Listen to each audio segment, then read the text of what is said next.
welcome to another episode of Jeremy's Angels, where we talk Hello, hello. where we talk all things evil. And with me, as always, is the lovely Dana Marie Kiwi Skirt. How are you ladies doing? Good. How are you? Great. Good, good. I'm excited. But tonight, Yes. I want to have a special welcome, everybody, to our newest addition. Is Miss Ice Queen. She's our Hi. newest angel, and we are so happy to have you with us. How are you doing today? I'm good, thank you. Thank you so much for having me, and hello everybody in the chat. Yeah, I'm really excited to be here, so thank you. Yeah, we are excited Yes, to thank have you you. for joining the madness. Yes. Uh, it's good. Yes. I'm really enjoying the show as well, so Good, good. excited. Yes. Yeah. Is it giving you nightmares yet? Yeah, yeah, it has. It's just a few. No, not nightmares, but I did have to sleep with the light on one night. I'm not gonna lie. Oh man, I know. Well, George will make that happen with anybody. It's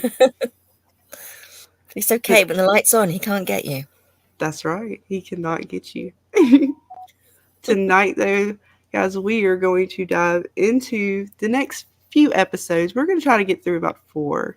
And we're going to start with episode 7. But before we get into all of that good stuff, I want to say a big hello to everybody in the chat. Let's see, who do we have first? Oh, there we go.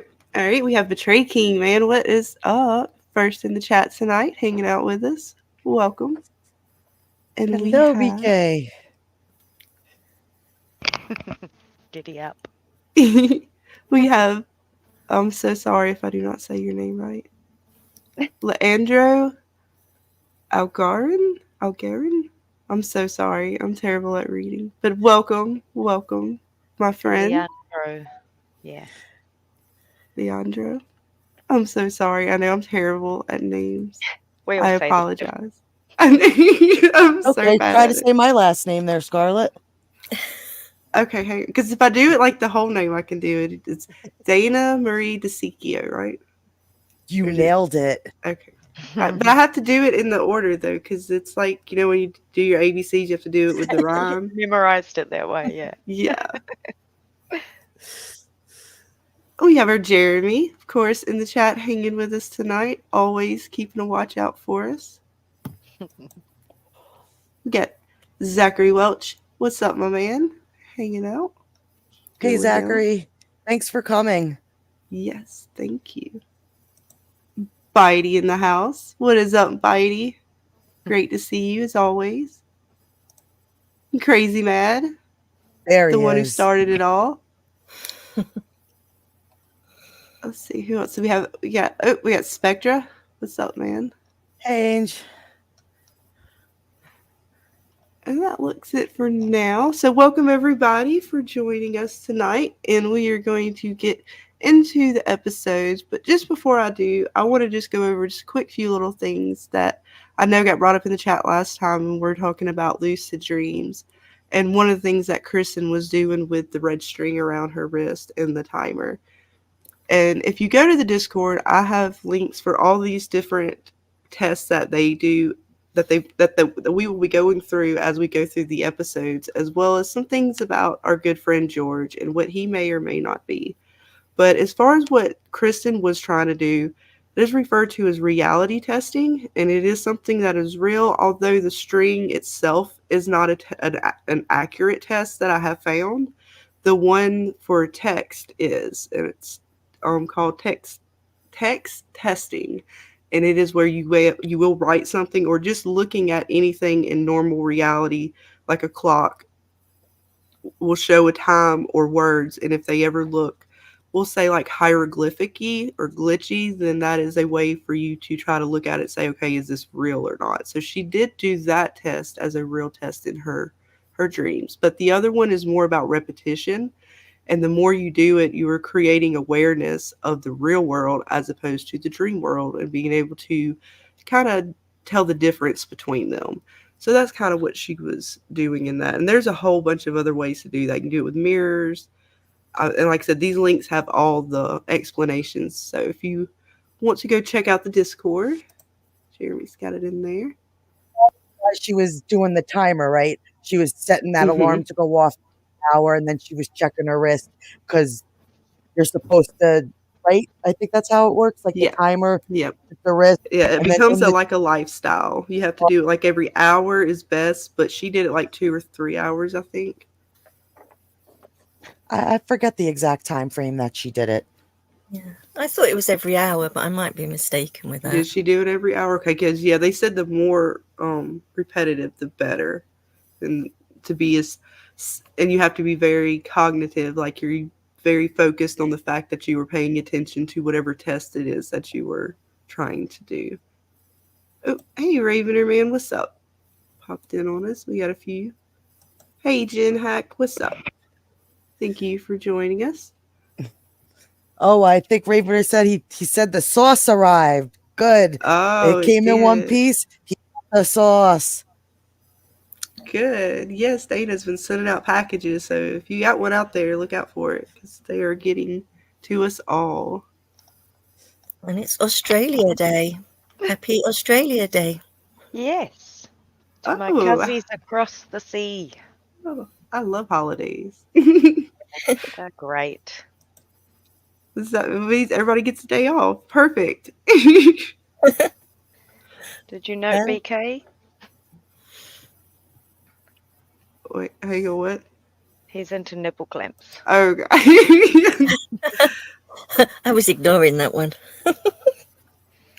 The sauce. that Yeah, binds he's us. into Yes, he's Victor. into stuff like that.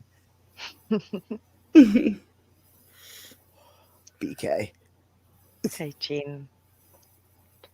But yeah, VB Day. that is awesome. I'm so glad. What do y'all do for that day? for the holiday that VB's we're a beer. celebrating for V Day? Is VB's it a beer. VB Day? Is it kind of like our 4th of July? Is Australia Day like our 4th of July? Oh, hello, Well-Read Comics. I'm not sure what the question means. When did Oh. LC and company Is transition? he talking about how we kicked Jeremy off? Oh, And Jeremy turned into 4 women. yes, we took over. Yeah. The angels have taken over. Yeah. Welcome He to the transitioned into madness. 4 women. That's how much Jeremy's worth. Which one is all this? I don't know. That's a good question. That's funny. I love it. Yes, Victoria Bitter. That's it, Lord Ravener. That's Okay, so it's VB. like y'all's 4th of July. Okay, that's cool. Well, there you go.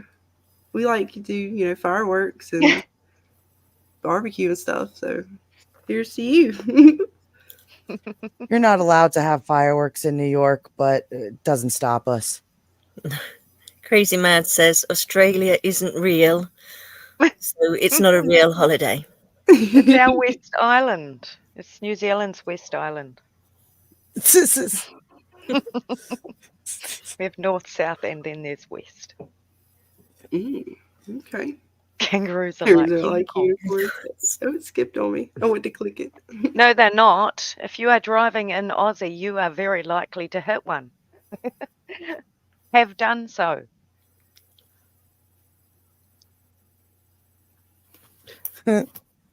So did any of you try to do the lucid dreaming with the snapping the Well, if I wouldn't stay up so late at night, I keep staying up already so late that I just completely crash. So I don't have to because you have to kind of be a little bit better minded. And so I'm gonna try to do that. I actually want to start the sleep journal and see if we can actually do some of the sleep tests. We should do like an experiment of sorts, but that means I can't stay in the Discord with Crazy Mad until the break of dawn. Exactly. Because I know George, he's supposed to be an incubus, and so I'm just curious to find out if he is going to end up doing some things with Kristen as we go through, just knowing the lore of what he is. And I put some of that in the Discord as well. And just knowing that they're a nightmare demon of sorts, and they do have to do with your night terrors and sleep paralysis. There's actually a whole syndrome called incubus syndrome, and it has to do with sleep paralysis and and basically feeling like there's something heavy on your chest when you wake up, and can't. And it has basically the science behind it is that your brain is you're right between like REM sleep, so you're kind of awake, but you're asleep, and so your brain Oh. ends up like causing hallucinations while you're awake, essentially. But because you're asleep, when you go to sleep, your brain makes your whole body basically go paralyzed, so you don't like go hitting people or like sleepwalking, basically.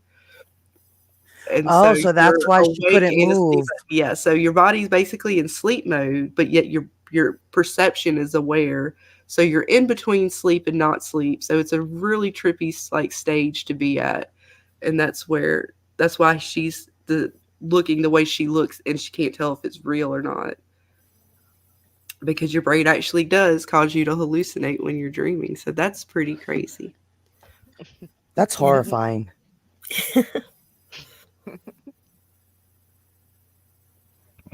Oh no, that scares me. I don't want no George in my dream. It's bad enough I had the elevator friggin' demon in my nightmares the other night. I can't take anymore.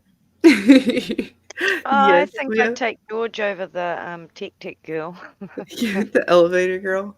Mm, Oh. Yes, that's season 2. That gets, yeah, I think that's season 2, right? Yeah, that gets really crazy in season 2. it does. But tonight we are going to start with where are we at? Episode 7, I believe. And that is Vatican III.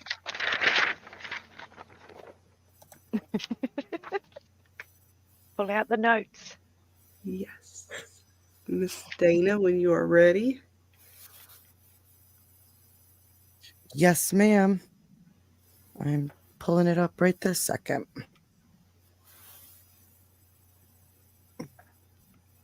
So, what do you guys like out of this episode on episode 7? Because this is where we're going to start getting into a little bit of the what we want to call we're going to get to a little bit of the Pavelia Codex. I know I'm going to say that so wrong every time.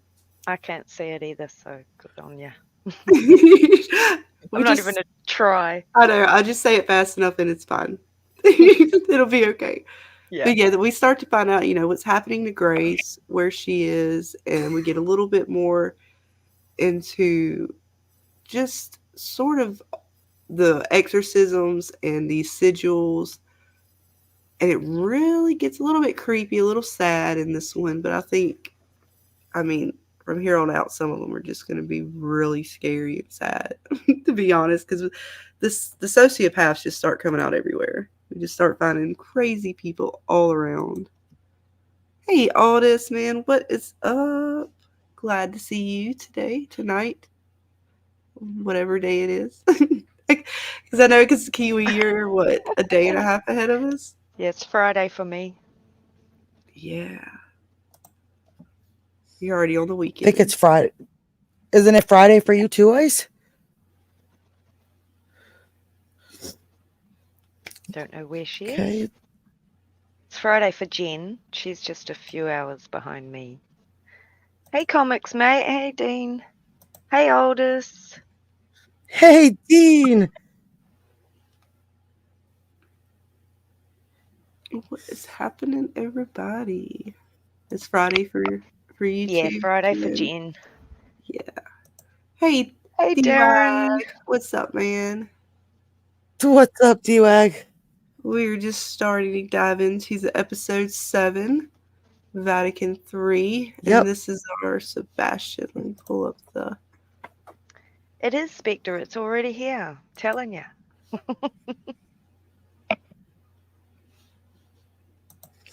So I'm ready to go when you are, Miss Scarlet. Okay. So first we'll see David, Kristen, and Ben being interviewed by the Vatican, but this is Sebastian right here. And he was from one of our other episodes that we just had where he was the IT guy that was helping the man, what was that guy's name? The angry possessed He man was that jumped the off of the pretend balcony. Yeah, he was the pretend guy on the radio box who was pretending to be the demon talking to him. Yes, he's the one that supposedly hacked all of that good That's it, the stuff. hacker. Yeah, he is the hacker.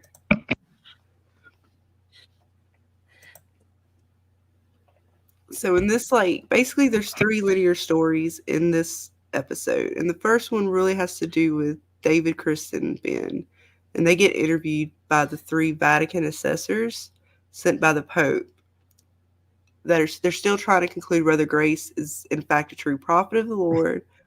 And they delve further into that Pavelia Codex. I know I didn't say it right again. Poveglia. Hold on, let Poveglia. me just. I'm gonna just switch my screenshots. I clicked on the wrong box. I'm sorry. I'm still new to this, guys. That's Just okay. bear with me. We lost Just Ice bear Queen. with me. She's got internet issues. And that's all right, Ice Queen. If you come back in, I will put you back on stage. No worries.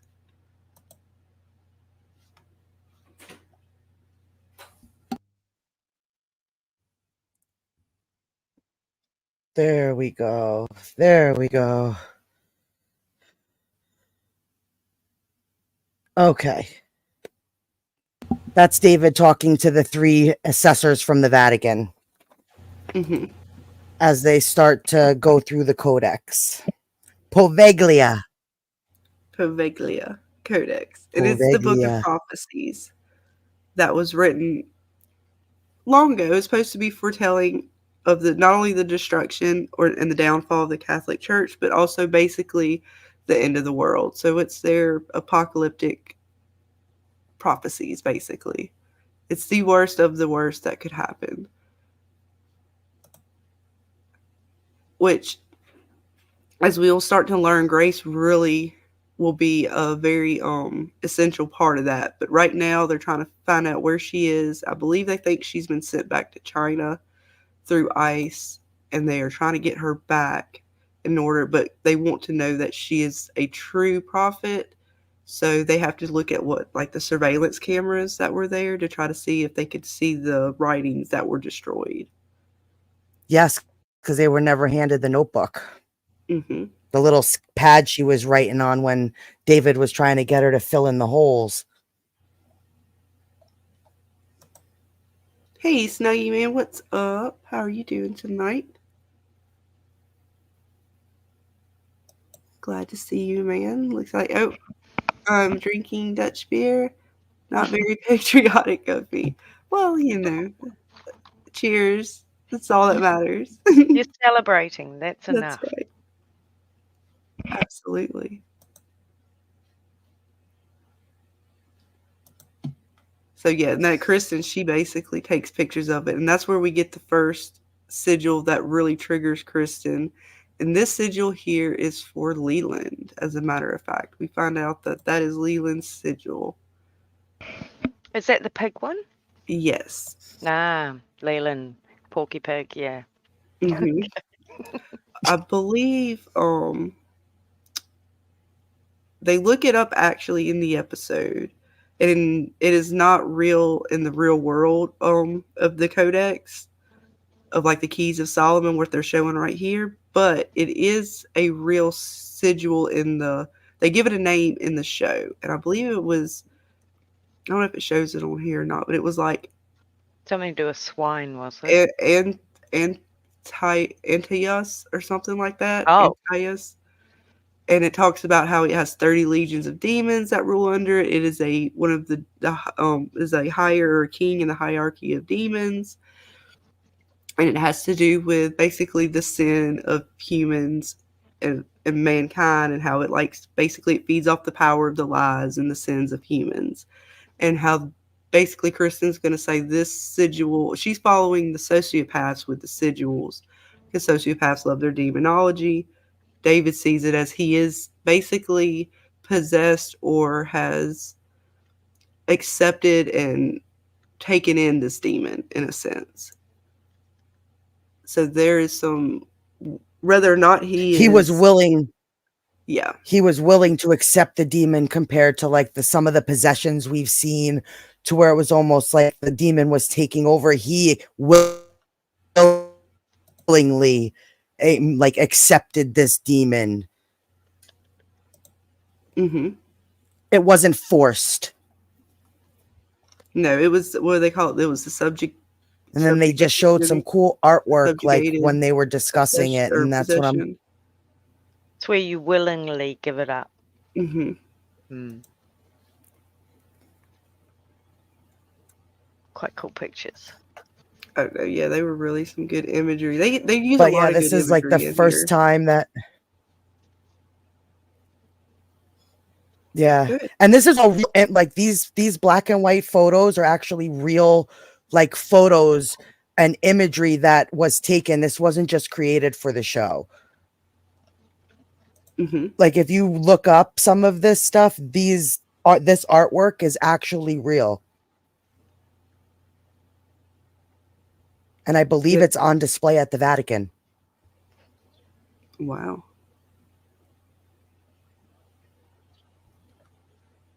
Yeah, I'm not too sure like who the artists were or anything like that, but I do know that it's actual legit artwork that if you're in Vatican City, there's like a section that you can go and it has all this type of artwork that is like up for you to see.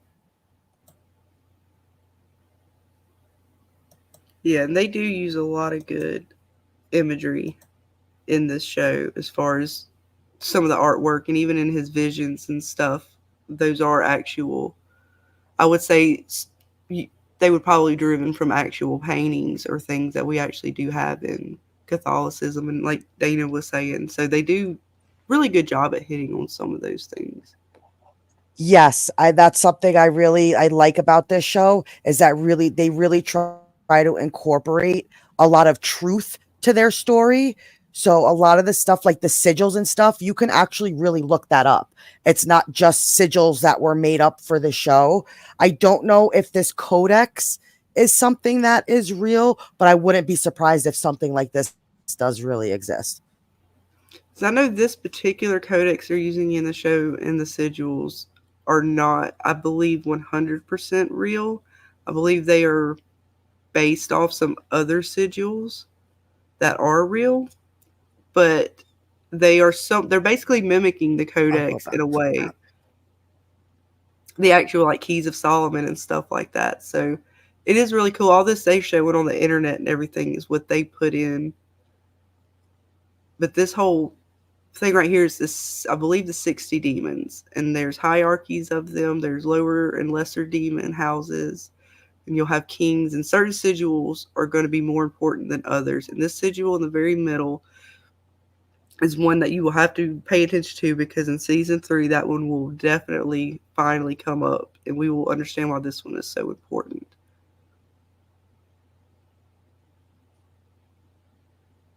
But it is a very I think it was me, you, and BK that were trying to decipher the Latin. Mm-hmm. We were almost trying to like see if we could figure out what the Latin actually said. And I think in the show, wasn't the nun, I don't know if we've gotten to that point or not. Probably not, because we haven't seen her yet. But I think Yeah, I she don't helps. think she's told them yet. Yeah, but she will help to decipher some of this later on and explain why we couldn't figure out, because I do not believe it is all Latin on this, what they have. Little Leland. Yeah, he basically made a big old puzzle out of it.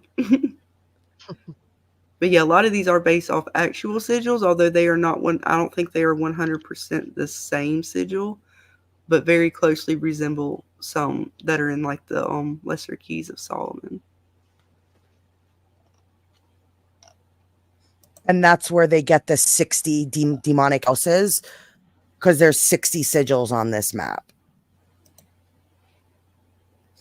So whenever you hear them reference the 60, this is the first time we actually see the full map with the 60 houses spread out. Mm-hmm. And this right here, I think this hole is what they want Grace to fill in. There's a hole over here, and there's just a few things on some of the other pages, but I think they don't know what this is for some reason, and they're wanting to figure that out. as well, because a lot of these pages have missing I- pieces to it. All these different prophecies they want her to fill Yes. in. These holes.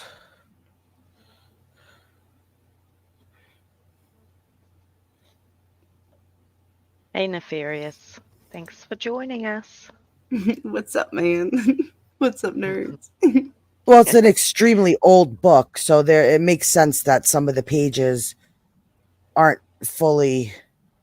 This is the one that they're really concerned with. I'm saying that was one of the corners, I think, of that codex of the 60 Yep. demons. I just can't remember which corner that was. I knew there was a corner. But yeah, whatever this is supposed to be something Yep. big. I don't think we get to find that out yet, even as we go through the 3 seasons. No, we don't. We haven't discovered it yet. But then the second But that is the first storyline- time we see it. Yeah. And then that's when Let me Kristen switch. realizes we get the pig one, and that's all good Leland stuff. And then we get to where we'll start talking about how Leland basically recruits the hacker, Sebastian.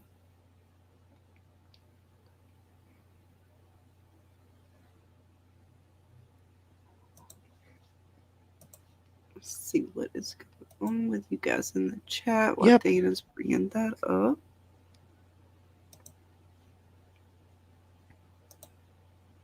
This is episode 7, and this is Vatican Yes. 3.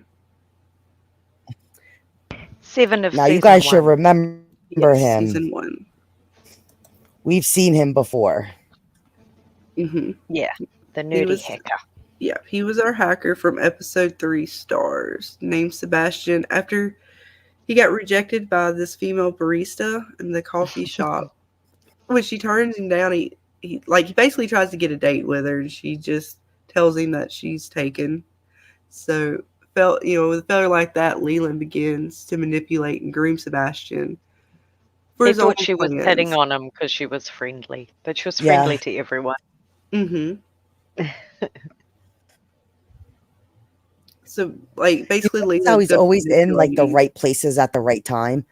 He is. Yeah. He waited there. He basically Snake. Yeah. watched him, and he even told Sebastian Like that he's he was just got his watching him. little claws into everything.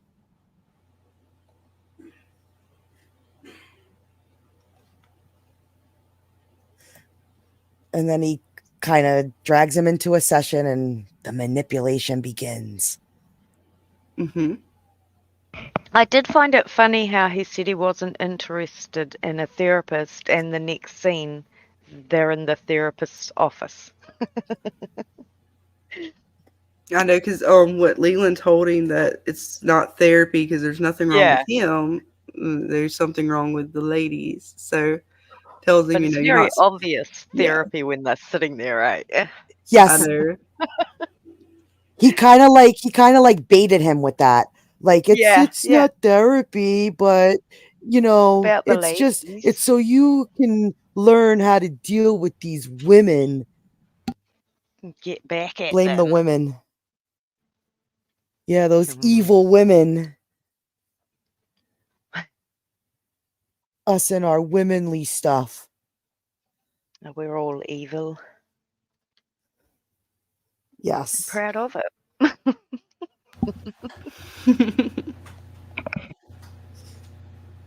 And then this is where he leaves her a disgusting little present. He does. He goes back to get back at her. Ugh. I don't want to say Yeah, it. they never show what it was, but yeah, it was. You got it disgusting. based off the reaction. You saw him in the toilet, and then she screamed when she opened the box. So it's kind of common sense what he gave her. Poop, people, poop. He put poop in the box. Yeah, it was gross. Sorry, Mary Jane's killing me. Spark it up, people, if you got it. And then that's pretty much the end of that story within the episode. Yeah, because he's gonna have more to do with the kid as we go through the next few episodes. He kind of gives him a few call them therapy sessions. Yeah, this was almost like his reintroduction to us.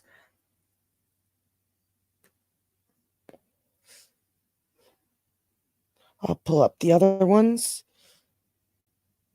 Alrighty.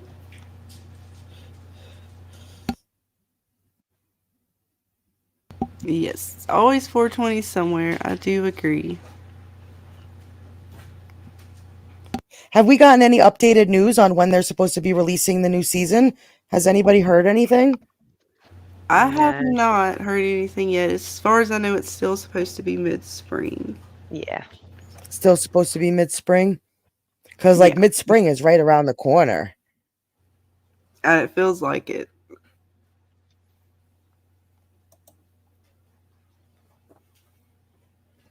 But this Yeah, this I know, this I cannot part of wait. the episode's the scariest.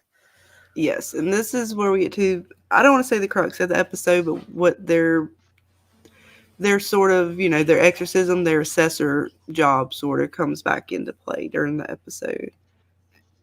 And it's around a woman named Bridget who's undergoing exorcism after she suffered a miscarriage.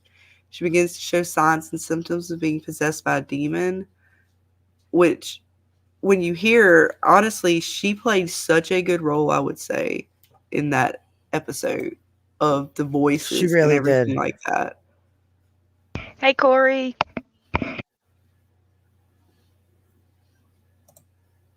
Hey, Corey, what's up? Mhm. Welcome, welcome. But yeah, she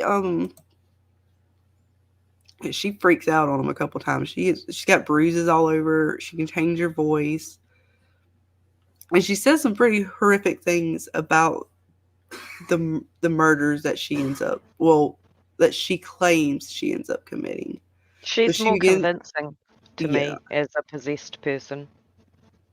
Even though she may not be, but she's more convincing in her acting. She was freaky. Right? I mean, she did a really good job in the acting on this episode. Yeah.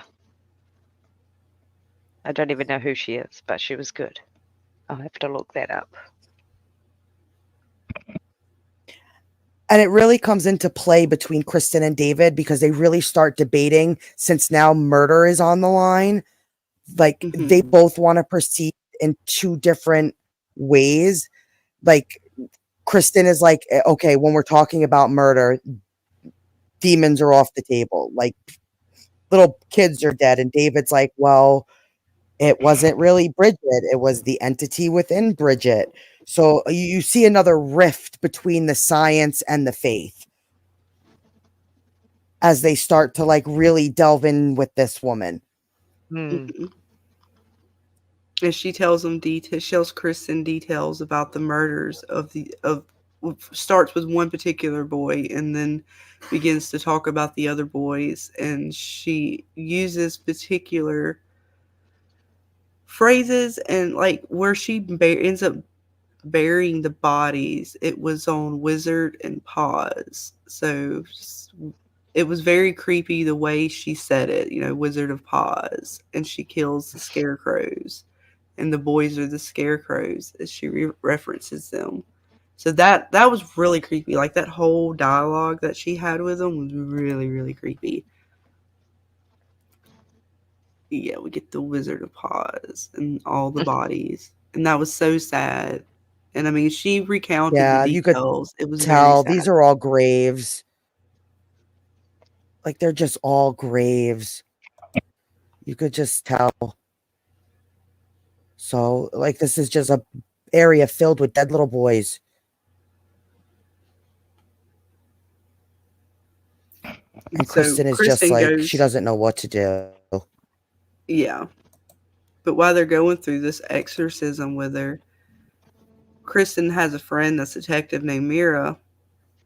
And she goes to her a lot of times on some of these cases just to try to see to corroborate, you know, if any of this stuff is real or not that this lady is saying. And she tells her about a phone call that the family gotten of the little boy from some just mysterious guy, and all the laughter. And that right there was the detail that was never released. So Kristen and her friend Mira, that's kind of the start of Yeah. their little like not beef, but they start to have a little bit of rocky things going on between them. And she kind of almost forces Kristen to give it up of who the murderer is, because there's no way Kristen would know this information. But it's not Kristen who ends up giving up. Kristen tells her where the bodies are, or tells Mira where the bodies are, but does not tell who Bridget is. Bridget's husband does it after he finds out that they have found the bodies, and he is freaking out because he's the one who's actually committed these murders. And his wife basically, I think, they're gonna basically say she had split personality disorder brought on by the miscarriage and post-traumatic stress and other things like that. But this dude here, Dwight, I think it's the way they call it, or is it DeWitt? I think it's is it DeWitt or Dwight? I think it's Dwight. Dwight. Okay, yeah. He freaks out at the very end on David, where he's got, and this is the baby's room, right? They had them. Bridget had the miscarriage, and that room is where he stored, the baby's room is where he stored all of the trophies from the murders and the murder weapon. And that was just really sad. And then there's a sigil on the board that is also on that codex. So we're connecting now the evil sociopaths, right? We're trying to figure out, are these just sociopaths who are latching on to this because, they're crazy? Or are these sigils actually empowering these people to do these acts? Like, did this guy, because he almost goes from a normal, sad, crying husband, that's just doesn't understand what happened, to a completely crazy, like, enraged person that's almost possessed. Like, I thought he was possessed when you're watching the show. It was almost like a switch was flipped, wasn't it? Mm-hmm. Yeah, it was real, because even just his whole body, like, he changed. It wasn't just like, oh, he's angry. No, it was like he completely changed into something different. It was creepy. And he goes after David. David has to choke him out. It really was. And I've debated whether or not that she was possessed, but so was the guy, and that this thing was just possessing both of them. But they never really fully said like the sigil took them both over? Yeah. Hey, Mo. Oh, interesting. Welcome. Hey, Mo. What's up, Mo Biggs? Welcome. But yeah, I wondered if they were going to have, like, something later discovered that, the sigils were actually possessing both of them. Because the way she was acting was more than just a split personality disorder.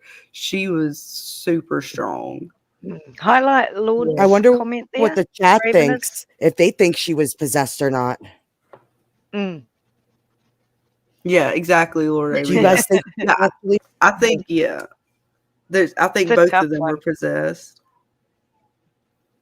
And it was just messing with everybody.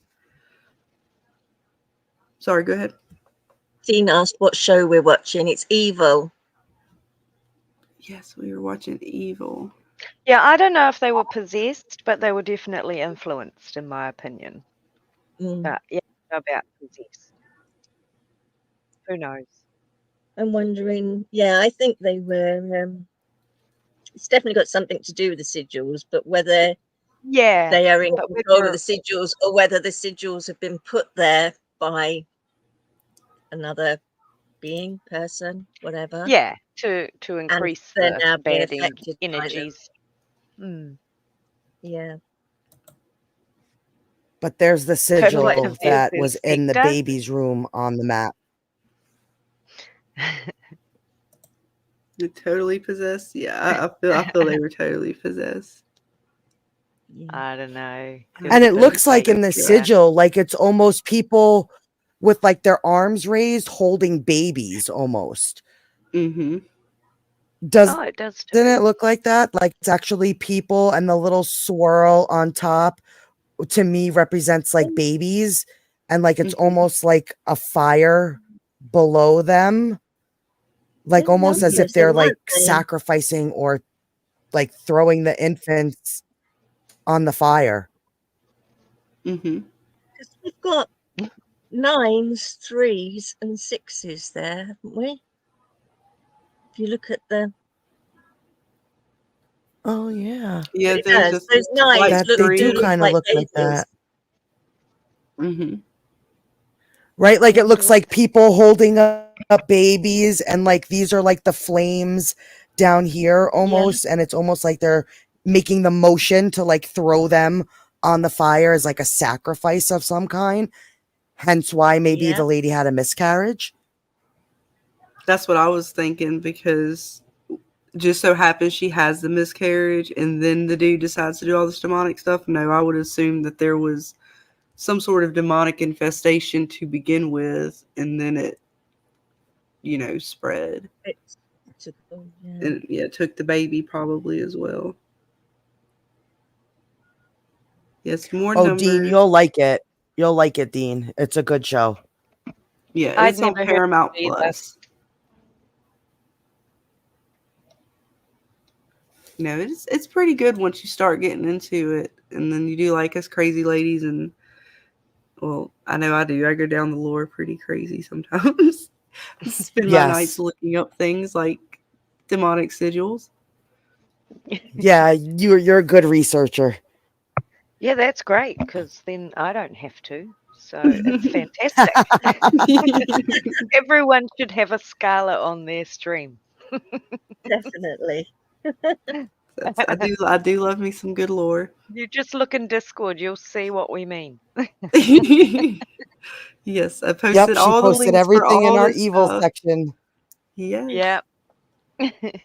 And at the end of this one too, we And get to then see the final sigil. Yeah, that's connected to David's dad. Yeah, this is I another believe interesting Jeremy little is connection. gonna do it, Jen. I think Jeremy might be planning for Yellow Jackets at some point. Yes. Yes, he's been So talking about will that get for a done. minute now. Mm-hmm. It'll get done by someone.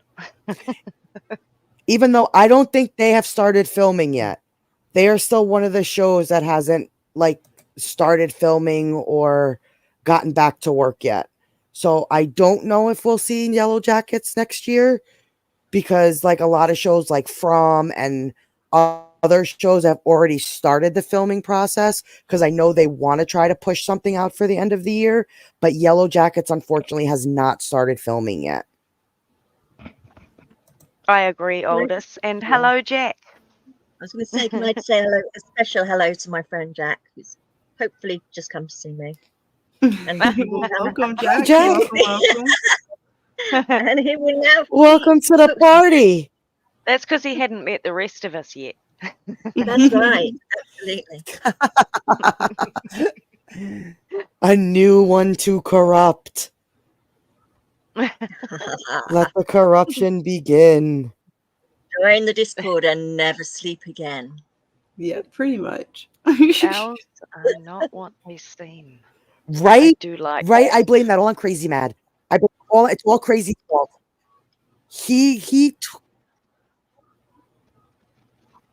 I break dawn with him. Yeah. I don't know how I function. I don't know how. Next thing I know, I look at my watch. I'm like, it's 5 a.m. I'm like, what the hell? It's 5 o'clock in the morning. Yeah, we'll get you in there. We'll get you talking all night, and before you know it, it's morning. But yeah, we do get to end this episode pretty cool, because I think it sets us up for the next episode, which gets to be the next episode. So creepy. We get to see some creepy like tales from the Crypt Keeper babies. And we get the sigil, and this is all artwork from David's father. And pay attention to how his artwork looks, because we will get to see some of that possibly in someone's office later.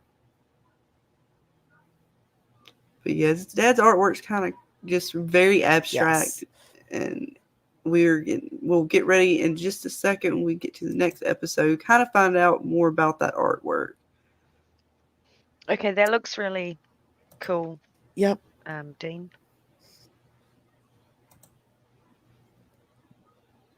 I just had to look it up because I didn't know what it was. So, I just had a quick I've look. watched the first couple of and episodes. any last Is thoughts on that episode before I pull up the? So Oh no, we love you, Crazy I- Mad. If you know, if we didn't hate you, then that means we didn't love you. It's a love hate. I'm just kidding. No, do. we don't love hate you. I just can't keep up with you. We blame it all on I him. just can't keep He up with wonders him. why we're giving him all the hate. No, we love you, Crazy Mad. You're the best. Yes. That's why he said it. He wanted you to do that. Crazy Mad just wants attention. He knows he's the damn. bestest. Cold. No, we're not pulling up the hate, but we will be pulling up this next episode, which is going to be episode 8, Two Yes. Fathers. And like I said, this one's going to be super Yes. creepy. We get some of our characters get drugged a little bit. Oh, yeah, this. Yeah, we get to see some. Yeah. Is Oh, it they a get hallucination? We don't stoned. know.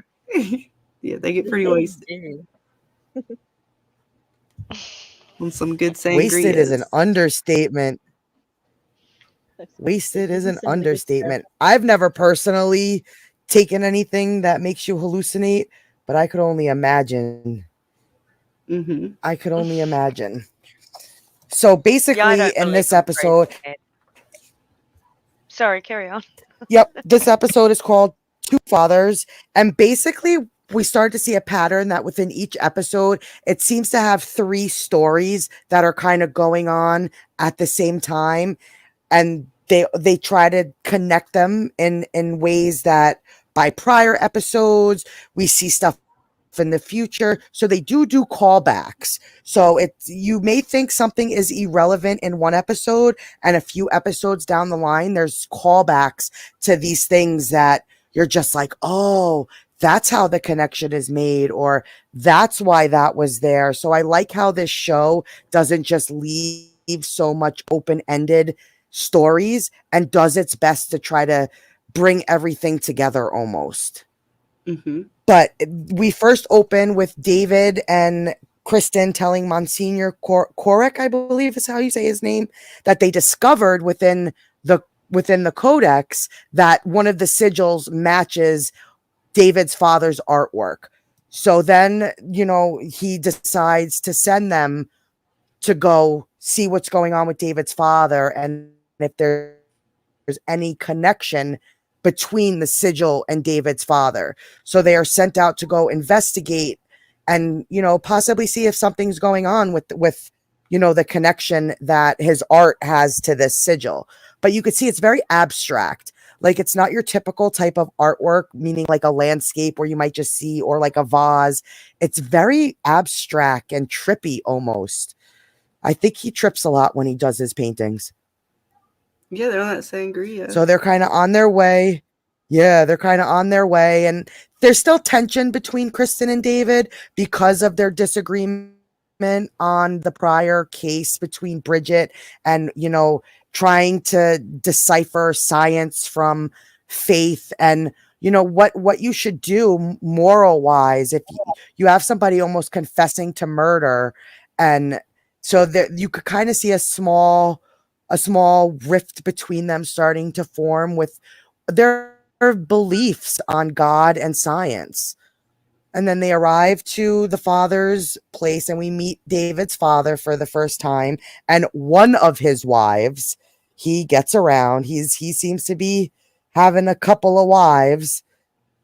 And Yeah, we find out she's pregnant and she's about to give birth to David's little baby brother, which is going to be very interesting. Yes. And then we meet the second wife. Yeah. They basically And that's are the living second in like wife a that we communal meet. living situation. Yeah, it's with like a everybody. commune thing. Yes. Bunch of One love, peace, love, happiness, drugs, dancing, partying. It's the place you gotta be. Yes, And then we David's go dad to is a professional David's hippie. father's loft. For real. He is. And you can he still also see in the lied to background, you can see David some in of the artwork. Yes, the artwork is really crazy.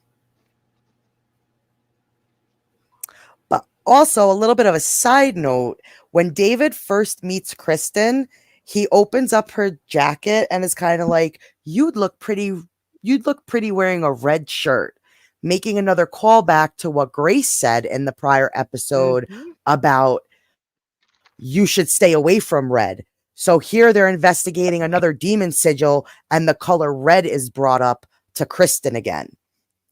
So there's a lot of callbacks to that red color and Kristen.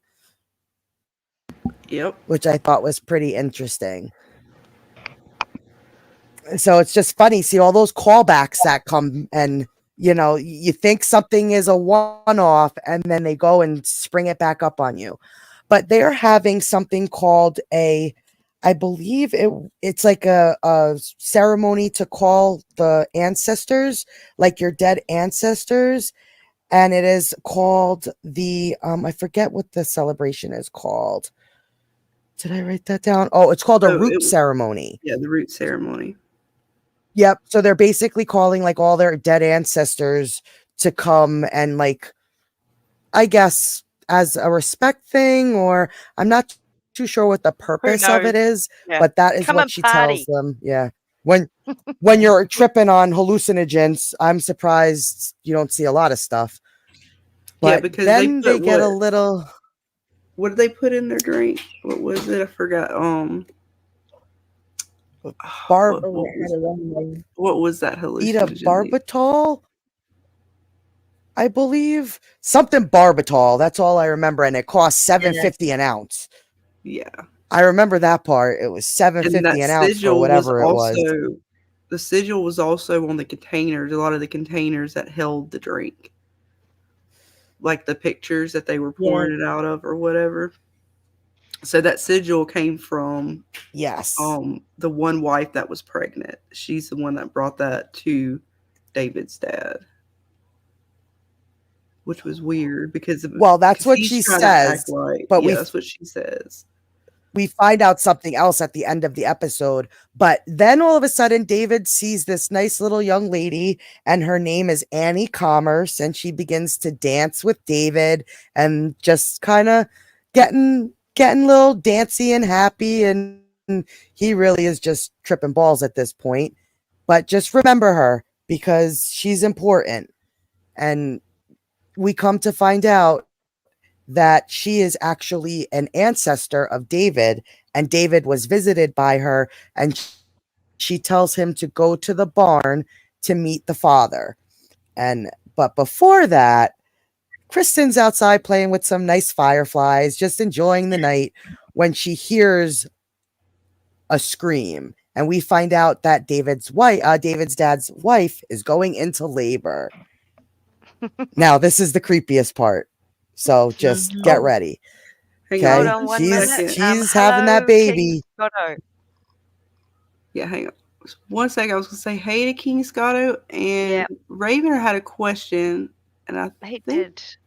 It wasn't that episode, but I can't remember which one it was. Yeah, wasn't. It was that. That's I think it's the Hopkins episode that you're thinking of. Ravener, where they use the holy water on her and Kristen switches it to prove her delusions. Yeah. But they do not do that. That was from the exorcism they did on the episode October 31st. Yeah, that was the Hopkins That's case. when she switches. Yeah, that's when she switched the holy water. Which we get back to the Hopkins case in a little bit. But it will come back up. Yes, we revisit that case, but here we go. She gives birth to this blob. I don't know what it is until she decides to kind of rip it open sack, with her mouth. That's basically the that's the sack. Now, I'm not a mom. I have never given birth, but I'm pretty sure that's not how it works. I mean, usually I don't usually think that you're baby ripping comes out of that. No, normally that's already popped. Okay, wasn't sure. Yeah, that usually stays inside, and that comes out later. but not with the baby at the same time. Yeah. Typically, not saying Gotcha. it cannot Thank you, 'cause- happen. No, That's a could whole happen that nother. way. I wasn't sure. That's a whole nother thing when that does happen. wasn't- But yes. Just wasn't sure. You know, yeah, but never gave don't birth, think so I don't women know the generally steps. Lucifer care ass. open. And So I typically will nothing pass that this to big the either. moms on the chat, Yeah, typically nothing this big. and then we meet. Our Okay, crypt keeper. just making sure, because I'm don't know much about that. That's so if you're telling me that, yeah, you don't do that, I'll take your word for it. That usually does not come out with the baby. And we meet The baby. We meet the baby. The crypt keeper. Lovely baby. Look at this, guys. The crypt keeper Look at baby. that. It's so creepy. It was the Isn't it best though. beautiful? That was the best effects ever. Oh, your baby's so pretty. Now, Mom, She did would it. you love She's this like, baby? you want to hold my baby? Yeah, I love don't when you she wanna said that. hold Would you love this baby, guys? I don't know if I could do it. I don't know. If you're holding the doctor passes you this thing, are you like, what the fuck? I'm wondering if this is the drugs and in fact it is a real normal baby and they're just seeing it like this evil crazy looking thing because of the drugs they're on. And in But good we don't fashion, really find Kristen out. freaks the No, fuck we out just don't. like I would have. Because Kristen at the end of the episode does assume that it was because of the drugs that she saw Yeah. a ghoul baby. But you don't know for sure if it was. No. It's so crazy. Oh, maybe we'll find out. But look at this thing. Like, I'm sorry. I know mothers are supposed to love their children no matter what, but you can't tell me that you guys are taking that home. Dan is throwing that one in the dumpster. Be honest. You guys cannot tell me you're taking that home. I'm sorry. You guys cannot convince me that you're going home with that thing. That you're not dropping that thing off somewhere. But yeah, I don't know. Babies look alike. Yeah. They say that all babies are Like born that, is that looking the like baby you Yoda, go up but to? I don't know about that and one. you're like, oh, they're so precious. They're so precious. Like, is that the precious baby where you don't want to insult the mom, but you got to It be is. like, oh, precious, look at your precious baby. It's a Targaryen. That's I don't what know, it is. guys. One of their half dragon, crazy, weird babies. Yeah, the Targaryen one. Yeah. The third Targaryen kid. 1/3 of the Targaryen kids look like that when they were I don't know. Look, But I wonder though, look at it. because Look at I'm it. assuming Like Dana this can't get over it. She's never going to have kids now, ever. No, I can't. Never. You think that'll come out and that's just rip it open with her teeth? I'm leaving the delivery room. Like, I'm out. You guys can figure that Send one it out. back. Yep. Return to sender. Oh no, that's a lot for me, guys. That's a lot for me. That's horrifying. hit the eye That there. I eye. can't. Like, yeah, like look at it. Like what the? And it's even got like hair. Like it's even full got set of hair. Like what the fuck? It's got teeth. It's got It's hair. got teeth. It's like Full a set of adult teeth. yeah. It does It have has teeth. long nails too, doesn't it? It's got the Michael Jackson nose. It's fine. Michael Jackson knows. And she's oh my like God, all yes. she's all proud of it. Like look at her face. She's Well, that's like, what I was "Hey, gonna say. Like, this is I my think she baby." expected that. I think that is the real baby, and she knew it was coming. Yeah, I think she was having a demon baby, Me too. but who knows? I mean, I know Breastfeeding will be David's dad's interesting. Oh, old. that'll be painful. Come on. This has got some, extra seasoning to it right there. Something else added to this wonderful love Been child. overcooked a lot. Yeah. Somebody left him in the oven too long. He was cooking Oh, for but it way has too the long. wonderful baby smell, says Ravener. Yeah, You it's just got want to bury your something. face The new in baby their smell. hair and sniff. And they're very good at showing all the good details of that birth. If you do Oh, go hey, check I out But that like had- episode. seriously, Are you gonna breastfeed this thing? Like, this thing looks like it's ready for a pork chop. Like, what are you feeding this baby? Like, you gonna breastfeed so it? mean. I'm ready to give It it a does look like steak. that fucked up avatar, the Shelby's. No, we do. We get some good monsters on this show, though. Like a lot of when they really do this stuff in the show, and they show us the creepy side, even when they explain it, I love the effects they give. Even showing how they do it. When Ben kind of tells us, well, it's just this, or it's just this will be explained through basically the sangrias they drink. Everything they saw was not real. They'll brush it off, but it was still cool to see it, even to see David's. And again, ancestor. practical. It's not CGI. It's all practical. So it's another good horror feel to it, that she's not just standing there holding some green thing for green. Like, she's actually holding this like thing somebody created. Now that should be called Grogu. I don't know what you call it, ladies, but it's yeah, it's not good. Did we say hello to Jason Unhinged? Did I miss that one? I thought I did, but I will totally highlight him again. Welcome, Unhinged. We're diving into all things and evil. then let's just move along from the terrifying baby right there, and we get a nice conversation between David and his father where they're trying to talk about things, and he mentions Annie Commerce to his father. And come to find out that Annie Commerce was a slave, an ancestor from their family, and she was bought by a slave owner and named after the ship that she was brought in on, the Commerce. That's how they got their last names when dealing with this type of stuff. And we come to find out that he was the original owner of the sigil, the slave owner, and David's father kind of took it on, like took the power from it and made it his own to remind him of where their family came from. So I'm wondering if, because he's using the sigil in a way that is not evil, I wonder if it changes the power of the sigil. Like, since he's not using it for demonic means per se, not saying the wife isn't because of Demon Baby, but he's looking at it like, I'm taking the power away from it being the sigil of a slave owner and putting it in my paintings as a callback to remind us of where we came from. So I wonder if that almost null and voids the magic, the evil side of the sigil. What do you guys think? Yeah, I hadn't actually thought about that, but that is a good point, because certainly his dad does not seem evil at all.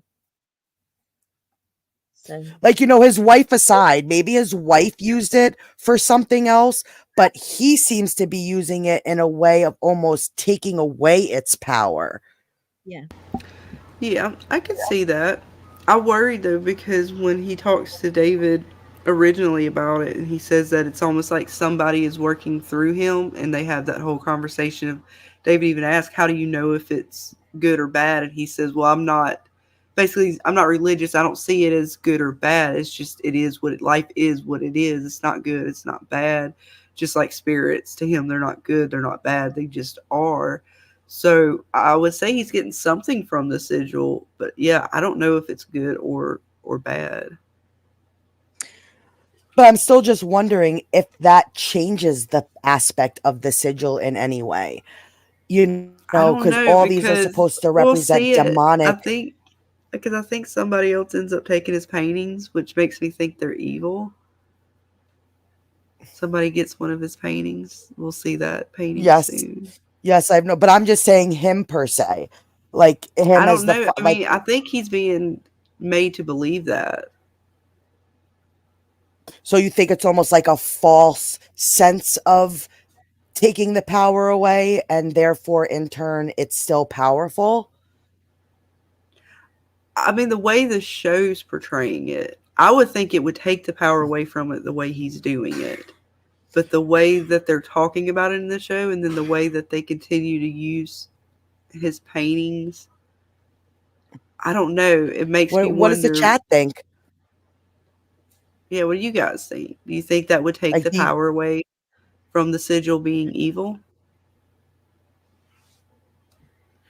Yeah, like I'm just wondering, like if that, like, because it's still like he's doing it not from an evil side. Like, let's say Dwight from the prior episode, he had evil intent. He was murdering. He was killing. He was fully embracing the darkness of that sigil. To where David's father, to me, just seems like he almost still has light within him, and it's almost a contrast to what the sigils have been presented to us thus far. Like we see evil, we see murder, killing, destruction, all this stuff, and then we come across David's father, who, yes, he might be taken over to do these paintings, but we haven't seen yet. I don't know if what might happen in future episodes and maybe season 4, but as of right now, I don't see any darkness from his use of it.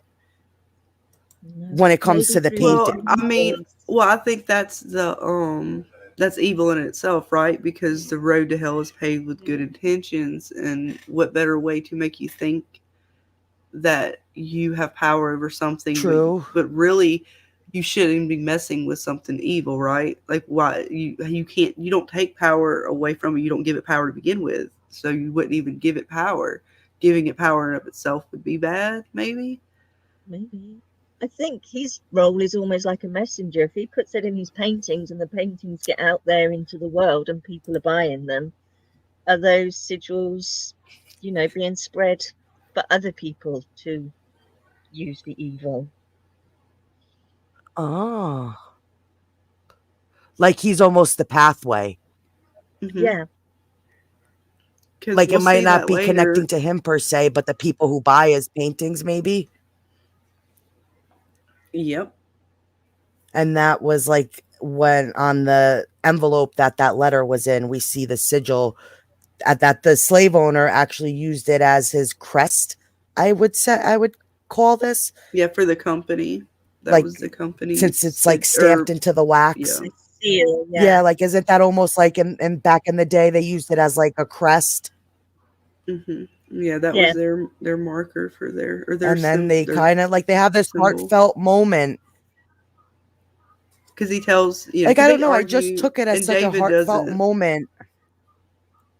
Yeah, because David and him were basically disagreeing, but his dad told him, said, "Hey, look, I give you your space to take your history basically and to take this symbol and do with it how you want to do it. It's your burden. You choose to bear it how you choose to bear it." And his dad's like, "I'll choose to bear it how I choose to bear it. You give me my room to do that." And they embrace and kind of have this moment of understanding between them.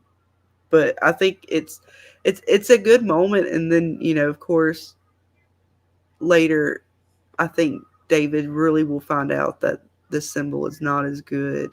I think he is worried about his dad, though, because I think the wife that's pregnant has a little bit more to do with why he's using that symbol. Even though he says that story, I agree with that. She's the one that brought the root ceremony to him. And that's how he found out about his ancestry, I think, a little bit more, was through the root ceremony. Oh, that's a good point, that maybe she's the one who presented him with the knowledge of anti-commerce. Mm-hmm. Like he didn't find it himself, like she almost kind of helped him find it, in quote unquote. Like, oh, here's some information about your ancestors. Look at this. Because he didn't always use that in his paintings, I believe. Interesting. I didn't think of it that way. No, didn't she say? Because I always found it odd that she was. Go ahead. I'm sorry. Go on. Sorry. No, I was just thinking. No, it was her that brought it in, wasn't it? With the on the pottery, she makes it into the pottery. Yep. Mm-hmm. For the sangrias. But it's like, then why wouldn't she just say to Kristen at that moment, "I found this when doing, looking up his." She literally says, "I don't know where I got it from." Because she don't want to give it up. I mean, they're not stupid. They were trying to get them into the ceremony. I mean, she offered to be a third wife. She offered Kristen to be their third wife. Yeah. Why would you tell? I mean, that's like any cult. You don't go and just straight up tell them you're, the devil. You want to make them feel safe. Bring them in with nice sangrias and love, and then you spawn demon babies. That she had it through the Oh episode. my god, that fucking demon baby. It was bad. I can't fucking demon babies. It's sangrias. Be careful. Like, Snugs. These were laced. Just don't go to a cult when you do them. That's all. You'll be fine. Do them at home. Don't go out and do sangrias laced with hallucinogenics. Yes, if somebody's passing you some sangria, ask what's in it. Just in case. Don't take any chances. Because you never know when you might be tripping balls. Mm-hmm. And then for the third episode, for the third story within the episode, which this is a very interesting story because we have another callback to a prior episode in this third story that's within this episode. I'm just trying to pull up the screenshots. Just come on, there we go. There we go. Where's John? I need John here giving me credit for all my techno Dana stuff right now. I need John to be cheering me on over here. So proud of you, Dana. I know. I'm shocked. I'm shocked. You guys have more faith in me than I do. So finally we meet Kristen's husband. He's finally home from climbing. What was he doing? Everest, I believe. Climbing Mount Everest. Yeah, I think so. Yep. His name is Andy, and he's home, and he has like a nice, good welcoming from his door. I love those little girls. There's something about these 4 little girls that I just love. And then he bumps into Cheryl, and Cheryl starts giving him the, you neglect your family. Kristen's got to do so much, and kind of like berating him almost. Like, you're supposed to be at home. Like, and it makes him start doubting himself. Did you notice that? Like how quickly by Cheryl just like kind of poking at him that he really starts to think like, am I not doing right by my family? So she almost like puts that seed of doubt in his brain that makes him start thinking whether he should go back climbing. And like, don't forget what she was doing, what Andy walked in on with her, because they make an agreement between the two of them. He catches her in what is Kristen's office with her boyfriend Leland, having some fun times in there, doing the hanky panky. It was gross. But doing some adult things. He thinks he's like walking and thinking Kristen's in there and catches Kristen's mom. That's got to be the worst thing for a son-in-law to have to walk home to. I would not want to have to walk home to that. Yeah, I would say that's not something fun to walk in on. No. But he really just you could see, like, even in this, he tries to call Kristen again, and he's just kind of doubting, like, she really had him thinking about whether he was going to go back climbing. But here's where it gets interesting. So he kind of reunites with his daughters, and they're just kind of going to bed, and they proceed to start to tell him about the VR game that they played from the episode where, I don't know if you guys remember when Cheryl gave them the 2 VR goggles and they played the game Haunted Girl from episode 4, Rose 390. Yeah. So the daughters kind of explained to him that, well, yes, where they killed Finn. Rest in peace, Finn. You will be missed. That one of the girls learned at school that they have to go back into the game and say goodbye to the spirit board, because the spirit board was left open. They think they're going to get haunted. So they want to go back into the game and say goodbye to the spirit board, but Kristen kind of locked them away in their closet.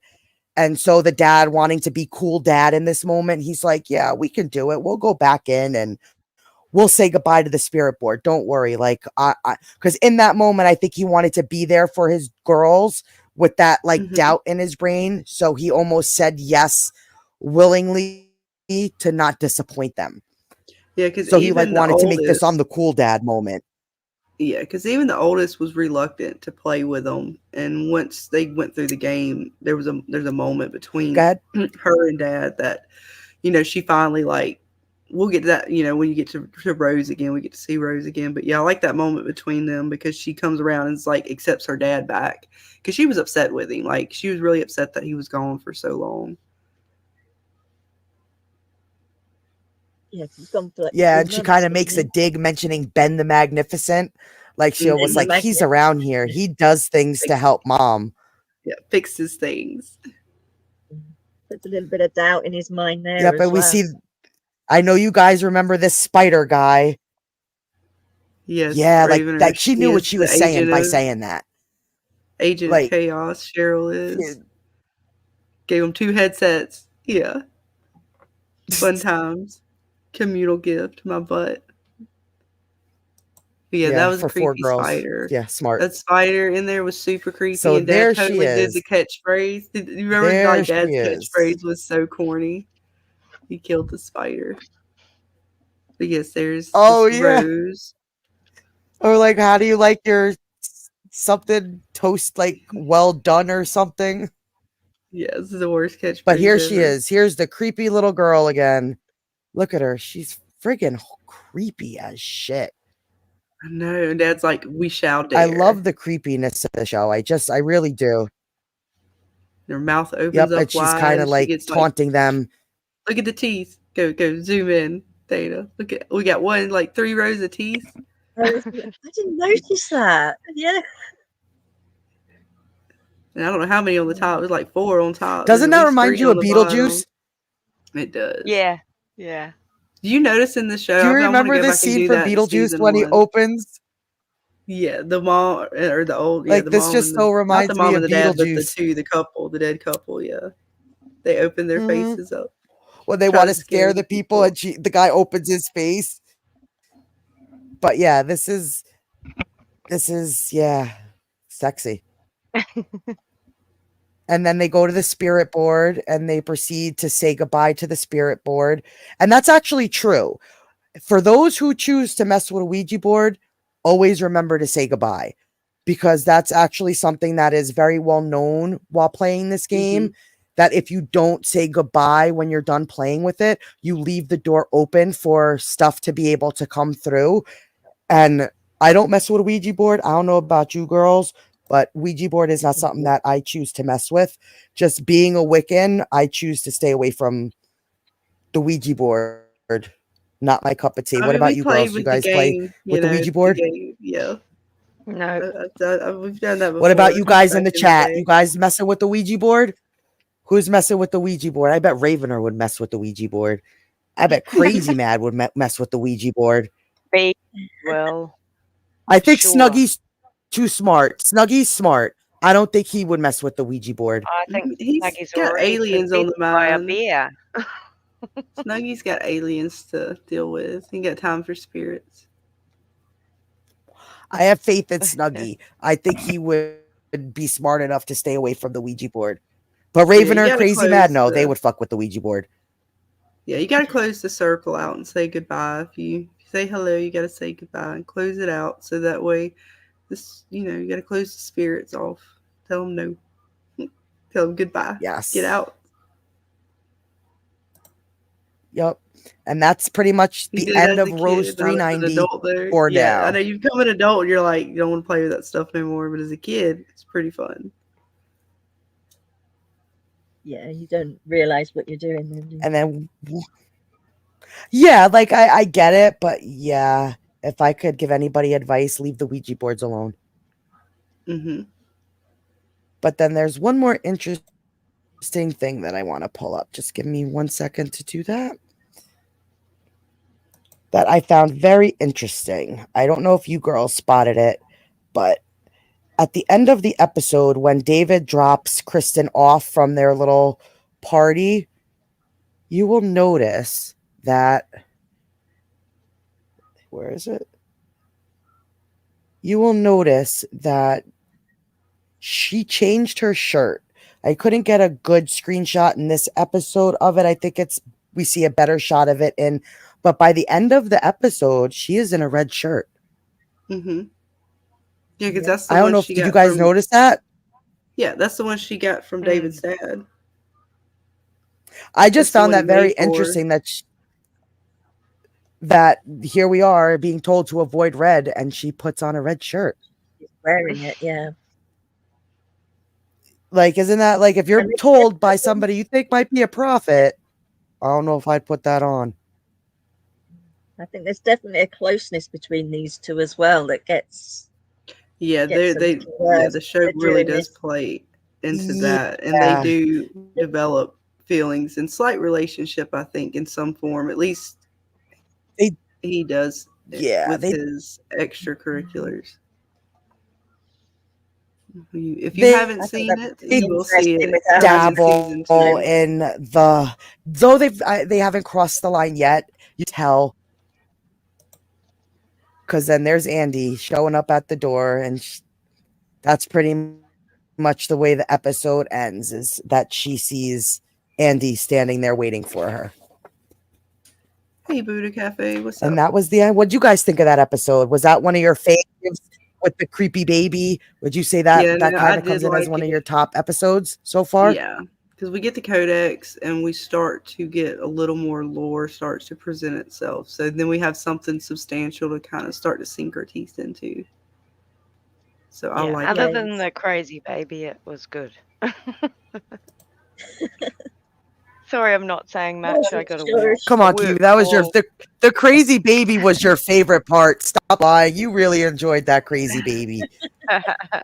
Where was Ben? I forgot what was Ben doing in that episode. Yep, and then now working on we the move side. on to. Yeah, Ben was working on the side. I can't remember what was he doing in that. No, I'm working on the side. Oh, you're working on. I'm on call and they ring. So I'm working on the Arrogant side. Ape was asking where Ben was in that last episode. I'm trying to remember what he was. Was he not? He was. He wasn't really. He wasn't in that episode. Oh yeah, he was working with the ghost hunters. That's right. Yeah, that's what I was going to say. It was either. Oh yes, yes he was. I'm sorry. Yeah, you were right. Story. Yep. Yeah, him and Vanessa were they were still there. He's starting to work with Vanessa a little bit. I'm sorry, I skipped over Ben. How could you miss out? We got so in depth in Demon Baby, we forgot about Ben. I apologize. I completely sidetracked with Ben. There he is. So Ben is going over the episode, the Ghost Hunters episode, where he was a guest star on the show to debunk the ghost hunting. And you know how you do voice overlays when it comes to episodes. So he's in the studio getting ready to do voice overlays for his scenes, and he reunites with Vanessa, which is kind of like a little bit of a love interest that he had. And they kind of get a little upset with one another because he's like, I tried to call you. And she's like, no, you didn't. And he's like, yes, I did. And they do a little back and forth. And when she says, what number were you trying to call? He shows her the phone number. And she's like, that's not my phone number. And he's like, but you wrote it. So how is it not your phone number? So they kind of like rekindle a little bit. They get over their little tiff with one another, and they go back to Vanessa's apartment, and she shows them a picture of like her older sister and like her family members. And they begin to kind of have a little makeout session when she kind of stops it. Now, this is what's interesting. She proceeds to tell Ben that her sister, her dead sister, is grafted to her arm, and that her sister sometimes takes control to kind of, if she doesn't want her sister to do something. So she says to Ben, my sister wrote the number wrong. And Ben starts freaking out because he's like, so you have a dead sister who's like attached to your arm? Because Ben's not into he doesn't believe in any of that. So he's really trying to rationalize what she's talking about. Like, you have a dead sister that's attached to your arm. What are you talking about? Like, are you crazy? So he really tries to start to like come to terms with what's going on. And he kind of just does his thing, as you can tell, makeout session. But he's really like debating, like, what am I doing? Is she crazy? Is this worth it? What should I do? And he calls David, and I love this part. In David's phone, he put himself as God. I thought that was really funny. Girl. And Dave Have like a good tripping night. out. Hey, frequency girl.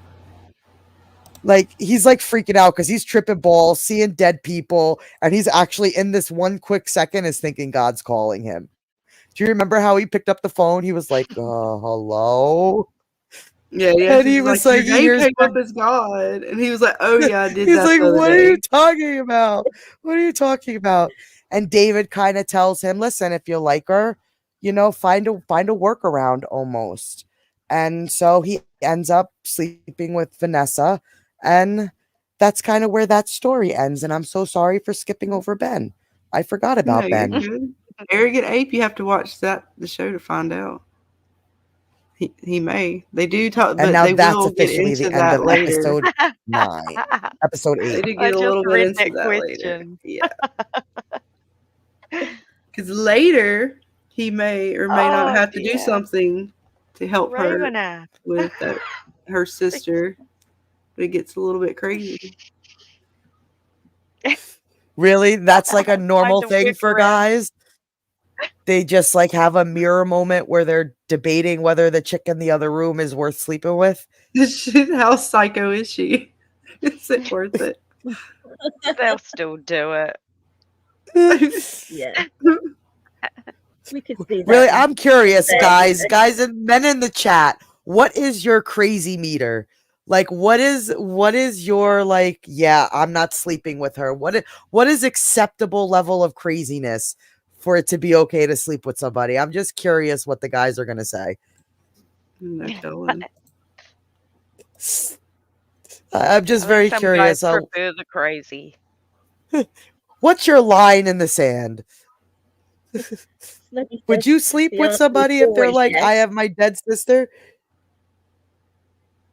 Oh, that's the fire. That's F is for fire episode. Yeah, I believe they do the Catholic priest and the Muslim clerk. They have to work together.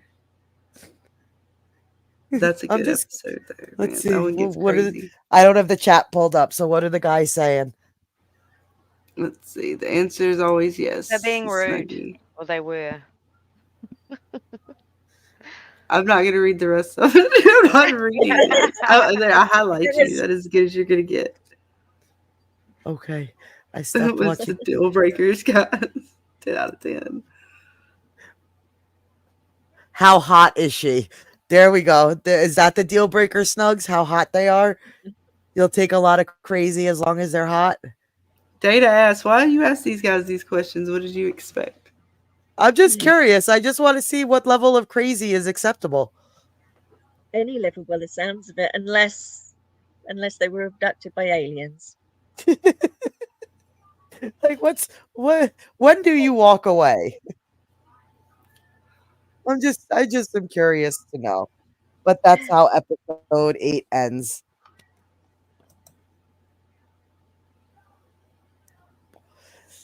So I will begin to pull up episode 9. Yep, it was 2 fathers, and we are going on to episode 9, Exorcism Part 2, and this is where we will revisit the Hopkins exorcism, and we will get a little good lawsuit. We'll find out about David's ex Julia's sister and how she works for the church, and a whole bunch of other little things in this episode.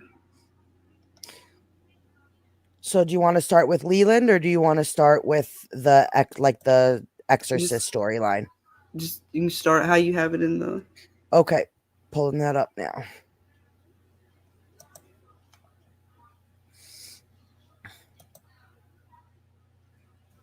So let's see. This one. I was just curious how crazy the guys were. You know they're crazy. What do you mean? Are these guys crazy? You know they're guys. I always knew the answer, but I still figured I'd ask. You just still trying figured to torture I'd yourself ask. here. Oops, there was nothing. Oh, there I it is. am. Okay, there. I'm a glutton Leland. for punishment.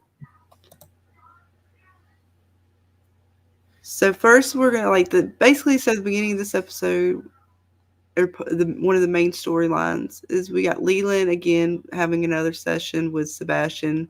Just continue to groom and manipulate him. And Leland tells Sebastian to perform certain tasks to help him with his confidence, so to speak, because, you know, he's trying to work on how to be not as, I guess, gentlemanly towards women, but being more firm and aggressive and mean kind of towards women, saying that's pretty much what they like. And then one of which was he has to go to a women's only gym and gesture a gun with his hand and motion to the women like he is going to shoot them, in which he does all this, and he gets kind of a rise out of it because the security guard comes and he's all basically trying to walk him out. So really, in this whole conversation too, he goes and tells the girl at the front of the at the front desk, like, basically, you know how sexist this is to have a woman's only gym, and I ain't gonna lie, that kind of is sexist. To be fair, because I mean, I don't know, you just go to the gym, right? We got Planet Fitness, which is like the most like snowflake gym of them all. Right. I mean, you can't grunt or nothing. I didn't know I needed a woman's only gym, but apparently we do have those. I mean, maybe for yoga, I would understand that, because most guys don't want to go do like the yoga dancing and stuff. But that was a little sexist of them to have. I feel him on that a little bit. Like, dang, just go to a gym. Why does it matter? I'm so not the best. Pretty much. I'm not either. No, I'm not same. either. I'm more the opposite side, to be fair, but okay. Arrogant 8 Sebs. All my exes. And then we get another callback. Mm-hmm. And that's where you we guys get to recognize him. Mm-hmm. And that's the detention guard that took the notes from Grace and basically threw them away. And that was from episode 6, where we first see him. See, I didn't recognize him until you pointed that out. Mm-hmm. Yeah, then Leland introduces him. See what I mean by callbacks? Yeah, a lot of these characters and little things will be re-referenced throughout the episode as we go. But Leland introduces him as one of the 59 he trusts most, making another reference again to the 60 demonic houses, which I don't know if he is just saying that just to throw that as a reference, or if this guard is one of the possessed from one of these 60 houses.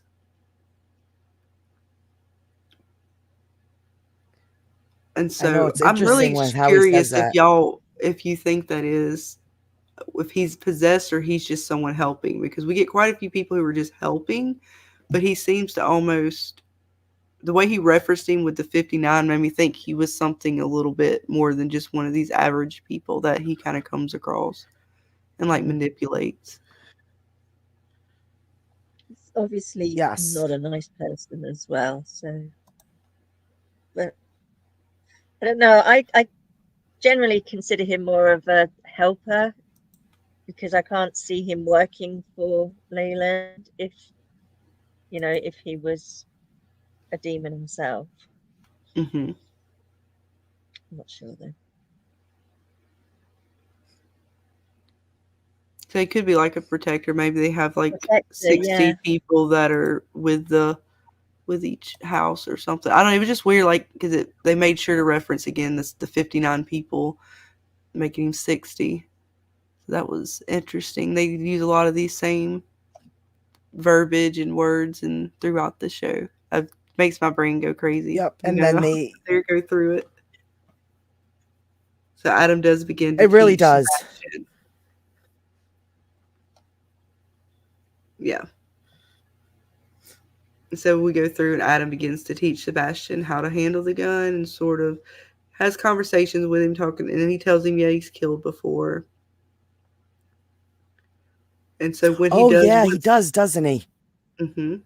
He does. He has like this little mini conversation while they're at the shooting range with him, and he's very, like, no emotion, just kind of tells him, you know how you learn how to do it, you kill people. That's how you do it.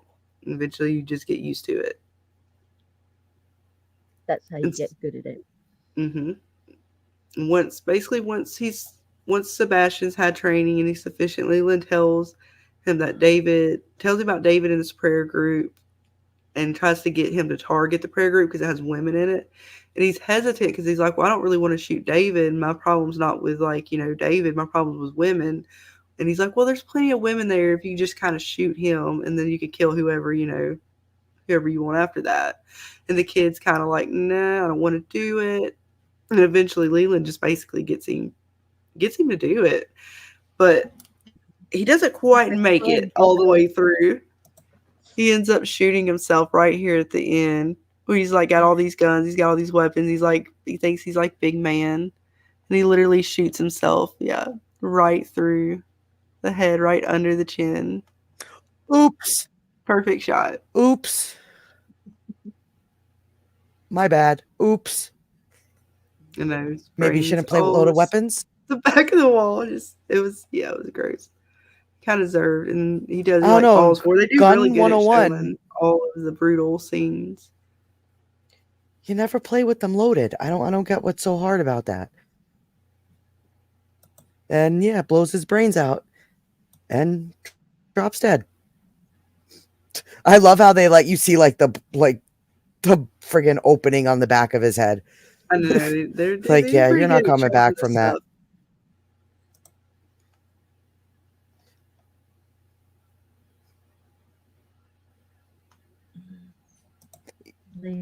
Yep. Oh yeah, Leland's so bad. And there's the picture. There's the picture back there. That artwork, yes. It's hard to see, but if you go up towards the top. Yeah, you're good right there where you're scrolled in. Now kind of move up to where you can see that top right corner. I believe that top right corner, that circle. You're not 100%. There's supposed to be the sigil supposed to be either that one or I think it's on the bottom one. But somewhere on this painting is supposed to be the sigil, and it's just I haven't got a good shot of it yet. So I've been trying to deep dive, but I'm almost positive, and even through my Reddit research, I believe that this painting is one of David's father's paintings, which was very curious to see it end up in Leland's. Because out of everything in his office, it's very white, it's very clean, and then you have this, what is a very unique, abstract-looking piece of art, which is very much so the same as how David's dad does his art. But I haven't yet to be able to completely find the sigil on here, although from my reading it is supposed to be one of his. So if anybody else finds it, please put that does look like one of David's father's.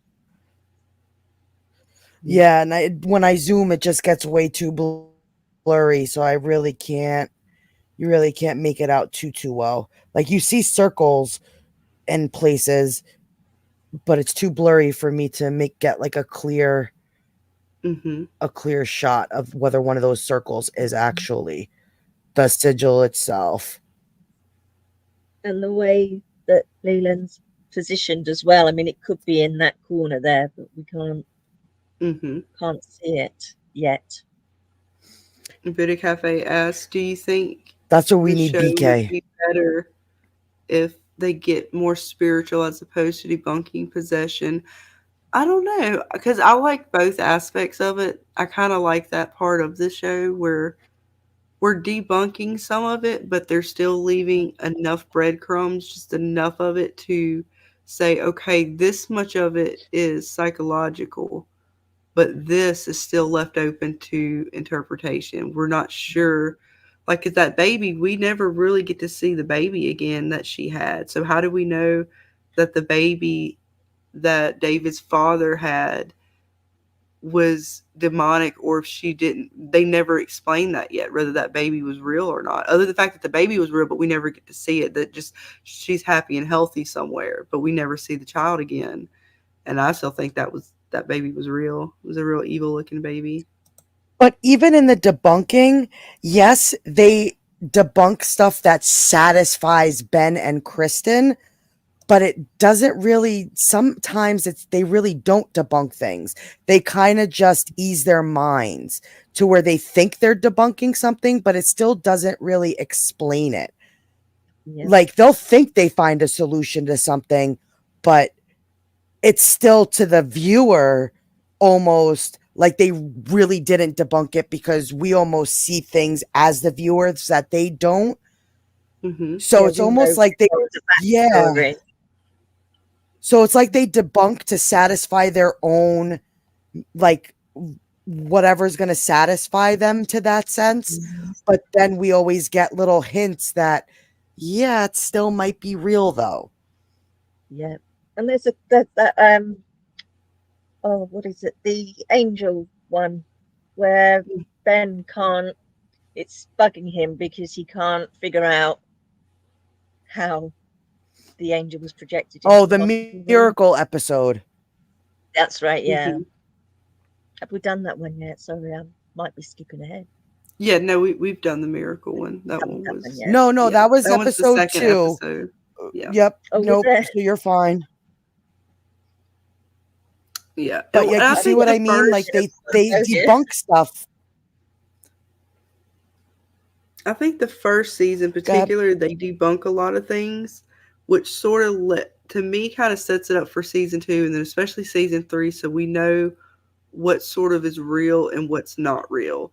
Right now, they're kind of debunking a lot of these things that are very easily explained. Like, even I could explain it in a way, like just from basic knowledge of things. You're kind of like, okay, yeah, of course, what you're seeing is a night terror. Of course, some of these little things can happen. But once we get into season 2 and they start to get into some of the actual, what I think is going to be the true supernatural things that we're going to get into the show, that's where, yeah, I would agree it does get a little bit better. But I like that they're kind of letting you know, like, look, some of these things are not real. These are just, it's almost like a magician. I almost feel like Leland is doing a lot of things that are very magician-like.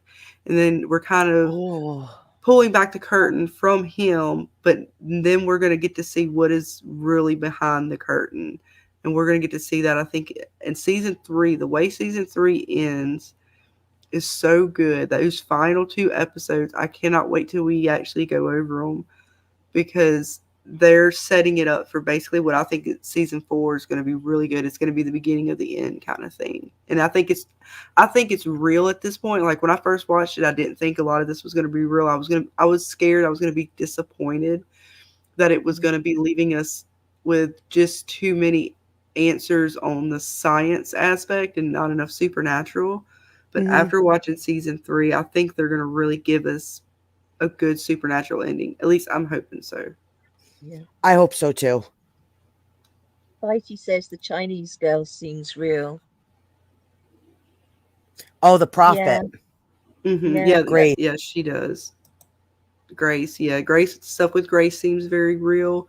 The stuff that we'll find out with these kids, particularly with Kristen's children, those, I believe, are some real things, and we'll find out how they connect with Ben, and all these little connections will start to come together.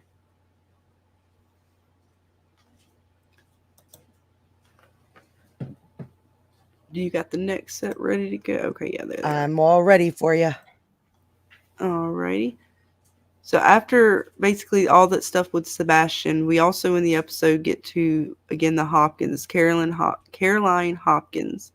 And she's basically suing because after her exorcism, she ends up going and kind of, instead of getting treatment after, she should have been given to a therapist or someone to help with her anxiety and other things that she was going through after the exorcism. So she was kind of left to herself, and she ended up having, I would say, episodes that led her to go back to the emergency room.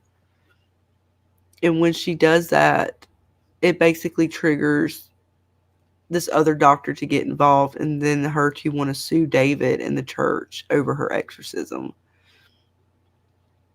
Yeah, because she's been suffering with depression and anxiety and replaying the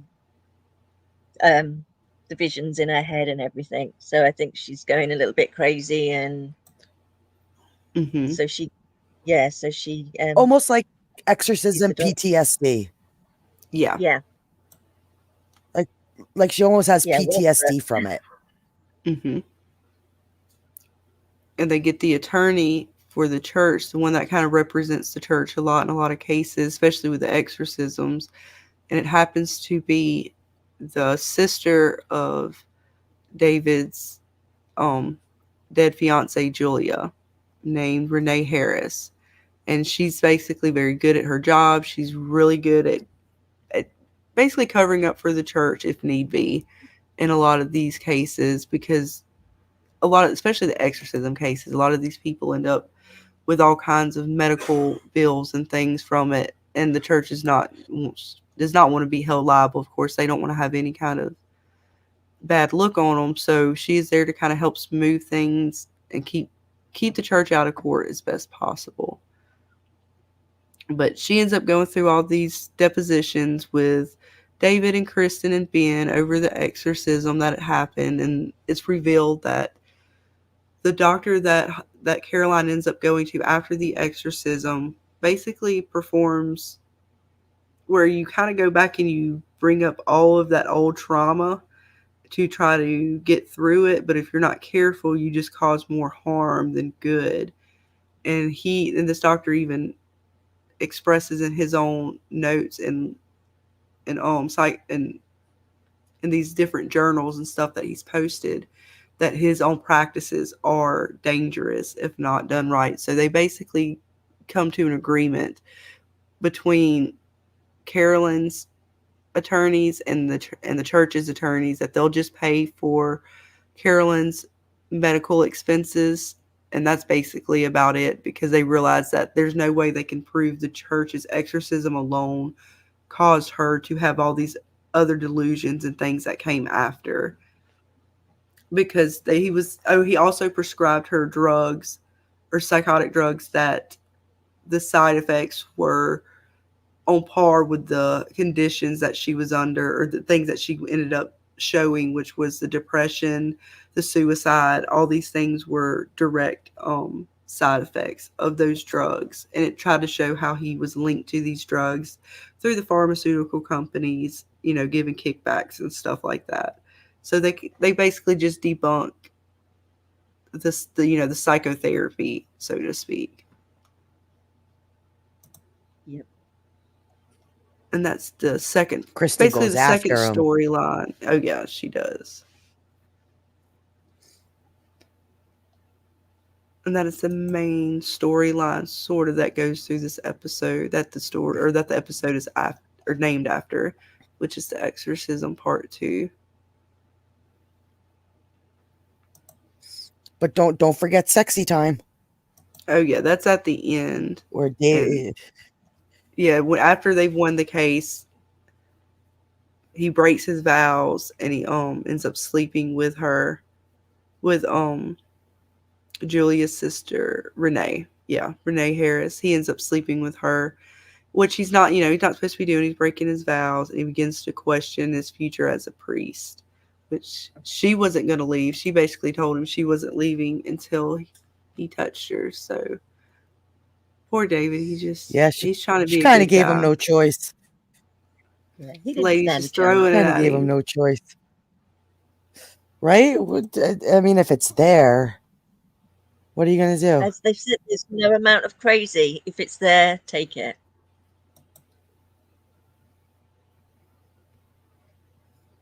That was a good one.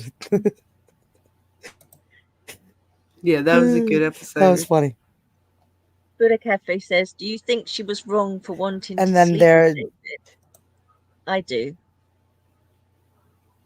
For all kinds of reasons. Well, she almost kind of reveals, like, I had this long time crush on you.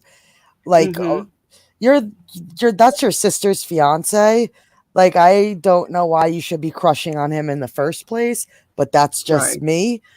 But she kind of like crosses that line. Like, I've always had a crush on you, and I had to stay away because I didn't want to tempt fate or whatever the case may be. No, you should have stayed away because that's your sister's fiance. Mm-hmm. Maybe there's a little more we don't know about, but I thought that was a little shady on her behalf. But that's just and me. she also knew. Well, and also the Julia had made both of them promise to do something for the church. The only reason that Renee was the lawyer for the church was because Julia said on her dying, deathbed, basically her one wish was for her to do that, and for David, I think, to become a priest. So that was the reason why he decided to become a priest.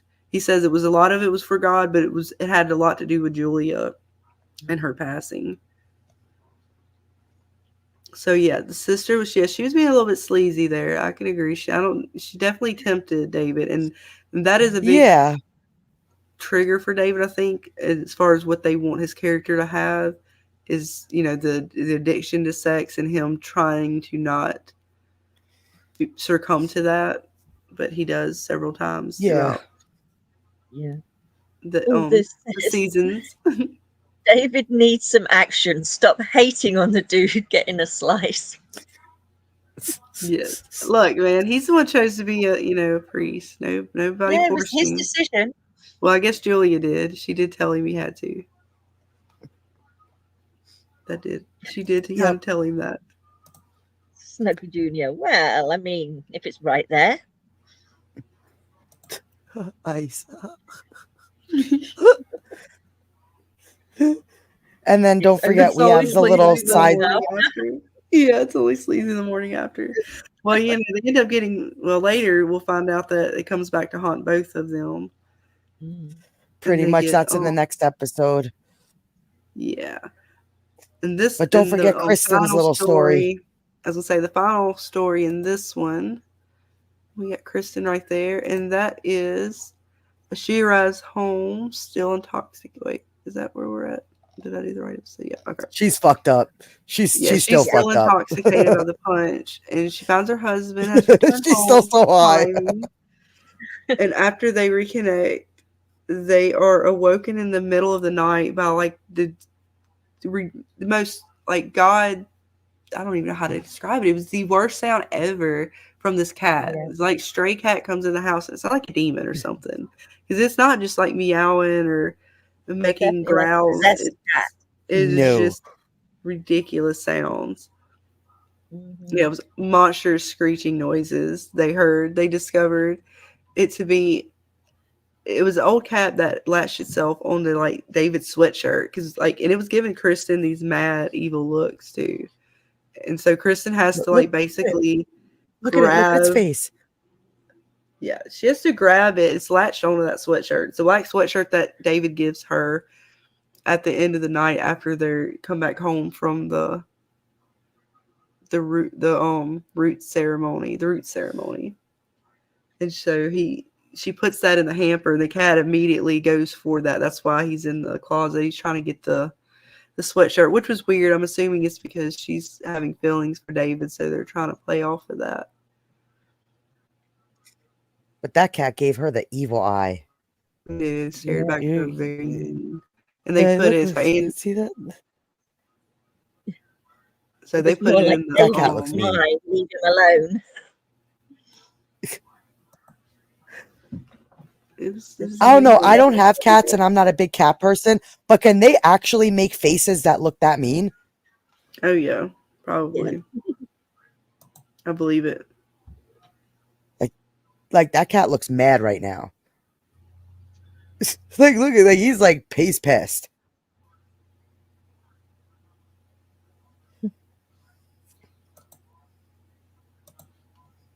The next night, Andy notices a change within Kristen, and thinking that it was about being home, he surprises her with a gift, telling her that it's her turn to go work for the climbing business, to go climb the mountains, that he'll stay home and take care of their daughters. And she begins to think about taking the offer or continue to work with David and the church. And she really enjoys working with David and the church. It gives her kind of a fulfillment, I think, right now that she didn't have. And it challenges her. So it's something that she's really, because honestly, before you would think she would want to go on the trip to go climbing. That was something that she'd always been into. She's wanted to finish climbing all these mountains. But now she's starting to change that and really get into what's going on with whether is it real or not real.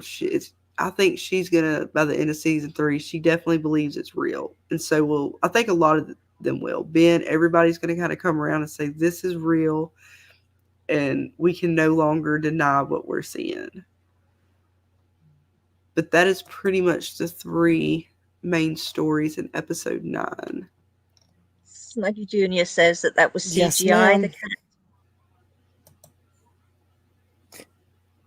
Oh no, I have no idea. But that cat did not look happy. Yeah, the cat. I don't know. It could have been. I know you can get cats making some funny faces if you catch the camera right, but I don't know. My cats have all loved me. They never pull that face. I'm not a cat. I don't have cats. I've never really owned cats, so I don't know much about them. So I would have no idea if that's an accurate depiction or not. Well, Snuggy, we will take your word for it, and that was not a real kitty cat. CGI kitty cat, evil face. Yep. So I don't know. What are your thoughts on that episode with that whole lawsuit? Do you think like that was another Leland mastermind, like trying to? Because he seems to have his claws in everything. So I just am starting to think that Leland just has to do with everything at this point. I imagine that he's got into her head somehow. And oh yeah, I'm sure with his group of 59, 60 people that he trusts.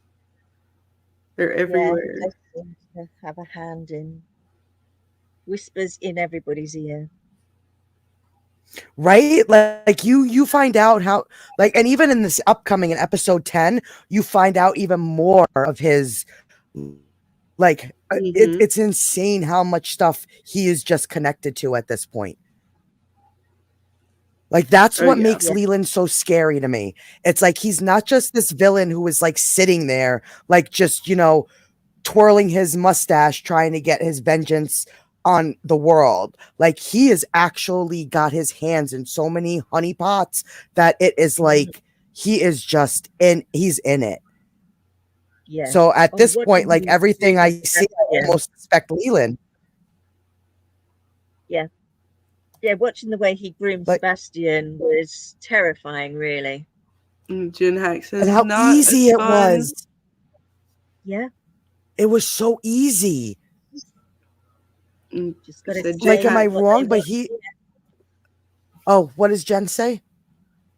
Not as fun as Not Sure Baby episode, but did move the Leland plot along. Yeah. Yes. Mm-hmm. Yeah, we didn't get this quite next episode is as many monster babies, but in that episode. But the next episode it gets a little better. Get some things going. I think it gets a little better, yeah. So this episode is episode 10. It's called Seven Swans Are Singing, and kind of like a reference because we're getting into Christmas time. So the first case that is a case given to David and Kristen and Ben from another one from Bishop Marks.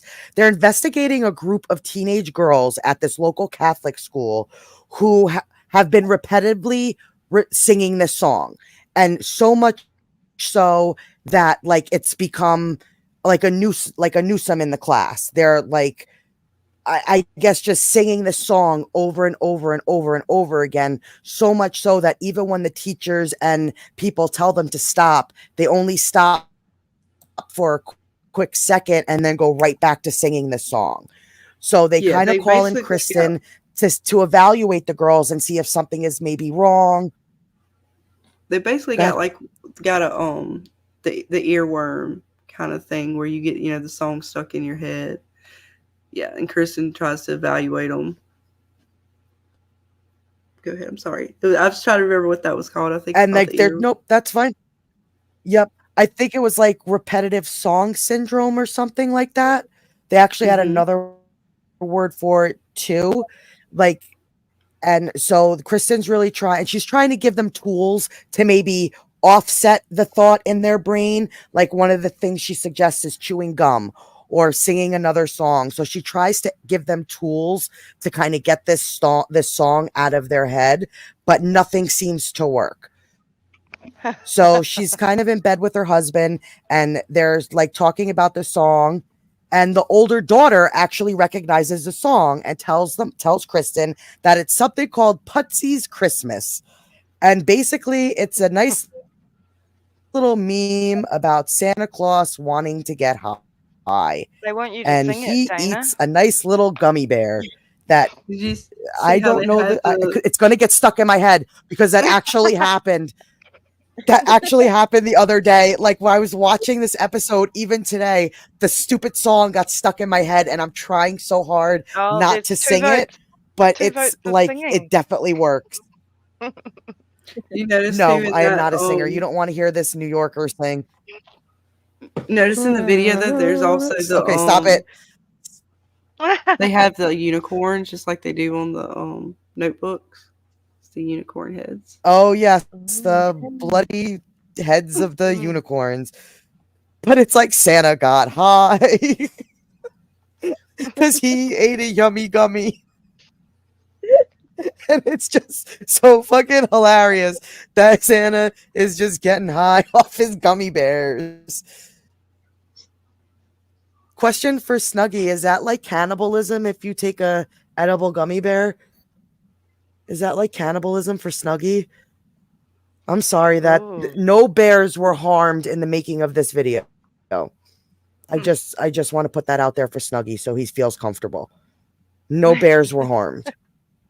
I just want to make sure that, you know, we love bears and, you know, but look, Snuggie, look at the little bear dancing. Look at him. Look at him. Look, he's dancing for you, Snugs. Just for you. Cousin. Just for you. We put that in. There we go. That's what I imagine Snuggie doing behind his computer. Like while the streams are going on, he's just sitting there in his little bear suit, like just enjoying life and like just being like the awesome bear. Like I always just envision Snuggie just like being awesome in his little bear outfit. I'm sorry. Sorry to get off topic. I just had to share that. We're gonna get the reveal one day. It's just he's gonna reveal himself to be the alien. But yeah, like they originally think that because they think this song is maybe where they got it from. So they kind of brush it off.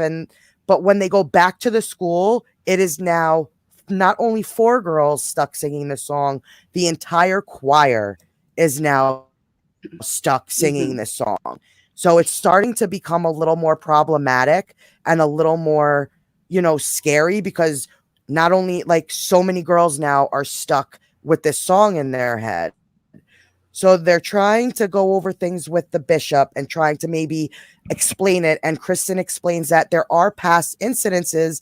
Like there was one time in Africa where all these kids just started to laugh and they couldn't stop laughing. And a few of the kids actually passed away from almost giving themselves heart attacks from laughing so much. And then she proceeds to go throughout history that there were like, even back in like medieval times, there was these fiddlers were just playing this song and they couldn't stop. And all the people basically danced themselves to death. And nobody knows why they couldn't stop dancing, but there's points in history where like there's all these, you know, instances of either singing to death, laughter to death, dancing to death. So it makes you think, if going back, how many times this could have happened. Yeah, they called them emotional contagions, basically. So basically emotions are strong, and if I'm having a strong emotion, I start laughing, it might set you off to laughter, and then it's basically just hysteria. Oh, and hysteria. Obviously, if you want to kill your husband, just take gummy bears first and you'll get away with it. See, yes, Buddha Cafe has informed service. us That's it. of some good So facts sure out high. There you go. The more you know. The more you know. That's right. We're all learning here. We need that to come up like when we make good points. That little star. The more you know. Yes, fun fact. We'll have to get one of those. That'd be funny. That's hysteria, yeah. But yeah, there's just. But again, this is all I like when I was researching stuff. These are all real images. Like they're once again pulled real images from certain things. So this is not just images that were created for the show. These were actually real, like depicted artwork that they used to basically like give you the information on what that Kristen is trying to explain to them. So they go back to the school to try to figure out what was going on. And Ben, thinking he's got his aha moment again, is like, I discovered it. There's pesticides in the vegetables. You guys use this company and the vegetables are so cheap. So they're all eating pesticides and that's probably what's causing it. So for a brief moment, they kind of are like, okay, maybe this is the solution and we found the fix. So the bishop is like getting ready to like call and get all these vegetables kind of like pulled off the school cafeteria shelves, when all of a sudden the girls begin to stab themselves in their ears, trying to stop the song and the voices in their minds from like playing. So they have now gone to like self-mutilation. Like, look at this girl. She proceeds to shove a scissor in her ear. The other girls were like jamming forks in their ears, like just to get this song to stop playing in their heads. And David they all rush over to kind of help these girls, because now it's becoming self-harm and they're trying to do harm to themselves to get this repetitive song out of their head. So they go to the hospital to try to like figure out what was going on. And Ben and Kristen try to like talk to them, like, did you get this from Pudgy's or whatever Christmas song? And the girls are looking at them like, no, we didn't get it from there. We don't even know what you're talking about. So David once again works his magic and goes into the girls' tablets. And for the first time, we see this girl's name, Melinda's. And we come to find out that permission actually from the they had to get permission from Monsignor and the parents, and so Ben got access. Yes, no invasion of privacy. They were given permission. Thank you. I good point. And this is Melinda's. I was just adding that in there. No, you're right. That's absolutely right. They didn't just snatch up her tablet and go into her tablet. Like, they did get permission. So you are right to make that point. And this is Melinda, or Dad, like Melinda's. How would you even say that? It's Melinda, Melinda's? And this is Melinda's. Yes, Melinda's, but I think it's Melinda's is the way they say it. Yeah, I'd say Melinda's. Because when the girls say it, they're like, it's Melinda's, but I might say Daz. Yeah, it's like, I don't know. It's something like that. She's their influencer. Just say it like a teenage girl would say it. Exactly. I haven't been a teenage girl for a very long time, so I don't know if I could do that. You just have to really this and like kind of channel that inner where's the teenage girl. So she's still there somewhere. This influencer puts out this video called Melinda's Challenge, and basically you're supposed to sit through this 90-minute video. And at the end of the video, you're supposed to say Melinda's Challenge 3 times, and allegedly you go crazy. So I don't know. We never go back to the girls to find out if they actually did it. But come to find out, when they listen to the video, the song is actually playing in that tone, not with the lyrics, just the that stupid friggin' song is playing in the background of her video. So Kristen, wanting to be she does the challenge. She listens to the video. She looks in the mirror, like almost like Bloody Mary. Like, you know how you say Bloody Mary 3 times in the mirror, and allegedly you see Bloody Mary. Yeah, it's almost something very similar to that. And she says the challenge, but little does she know, her daughters actually hear this and perform the challenge simultaneously while she is. And in the middle of the night, they are awoken to her daughter, Lila, proceeding to stab her eardrums out. Again, just like the girls in the cafeteria, because she is trying to get this song out of her head. And then it's not just the when song, they discover further, and go ahead. They hear a voice. The girls hear another voice. It's not just the song that's kind of that's layered underneath the challenge. There's a whole nother voice that the girls are hearing, and they call it's the guy's voice that's telling them to do things, and they freaking out because it's the voice they can't. The one girl says, "I can't get the voices out of my head." It's subliminal. But also remember what Ben said. Ben said it was only at a tone that teenagers could hear, or young people. Yes, like an adult can't hear this frequency. It's at a particular frequency. And if you go in the Discord, I've actually linked a website that has this study and talks about it. And not only does it talk about it, it gives you, there's 4 different tones, and each tone is a different frequency. You can do the challenge. I did it before we came on here. I cannot hear the tones. Ooh, did it work? I can't hear them.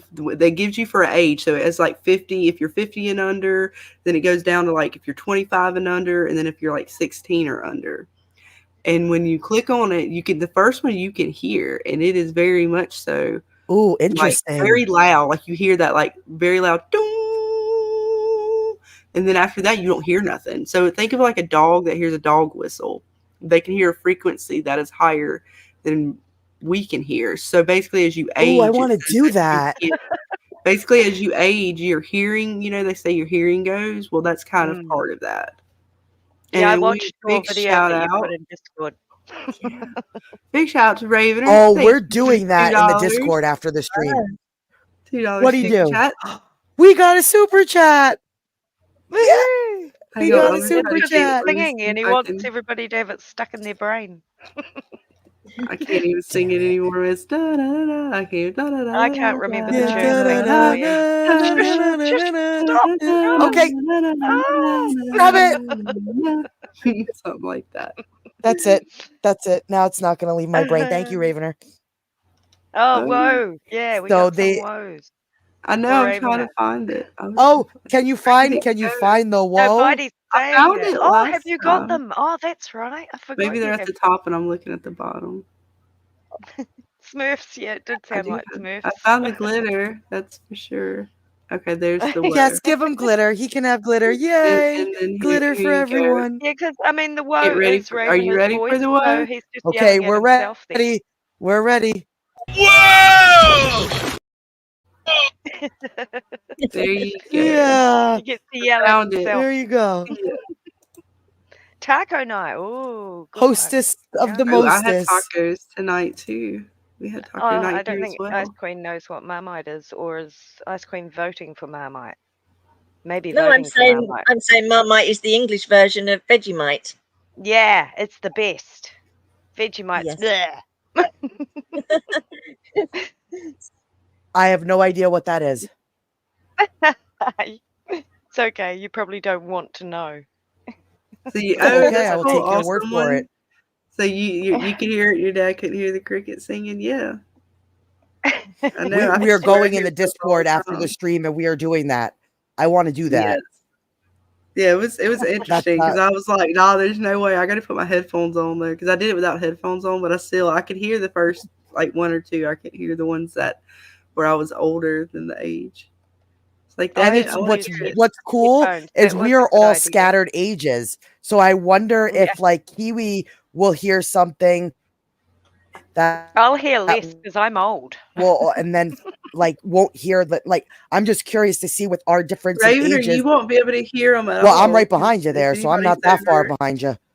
Me and Raven are the same age. So yeah, I'm older. You don't be able to hear it. Oh, that's gonna be weird. All right, guys. Yeah, we're gonna check that out after the show. Come join us in the Discord.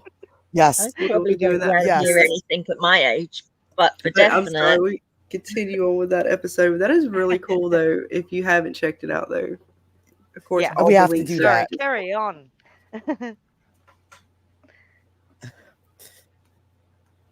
Forgot where we were now. No, I want to do that so bad. Like that sounds so friggin' cool.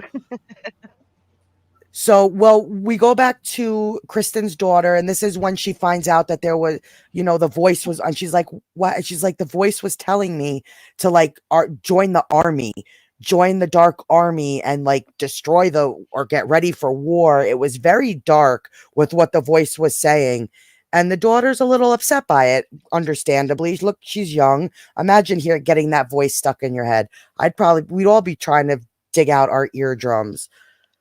So this is when we meet Melinda's for the first time, and they go to her house and confront her with the video and basically are trying to get her to take the video down because of what it's doing. And she's, oh, was it me? It was my producer. I had no idea. I'm sorry. And then this is where it once again gets interesting. Look at whose office she ends up in. we find out that Leland's the one who gave her the video with the hidden message to put up on her channel. So once again, Leland's got his grubby little hands in something. He didn't just do that. He basically made her who she was. She was a micro influencer when he discovered her, and he has made her now. You know, she wouldn't have followers if it wasn't for him. And that's what he does. He finds people who have these weaknesses that are, you know, our lies or our sins, and he plays upon them. So her weakness, you know, wanting fame, and friendship, and to be admired, and all that. So yeah, he plays off. He's a master manipulator. He's got his. He is good at what he does. And all the pies. Yes. Right. Right? Like he's just in it all. Like he is just in there. That's why everything I see now, I'm like, Leland's he did it. I'm just gonna, he did it. He's got something to friggin' do with it. Doesn't even have to be like it's once again. It was him.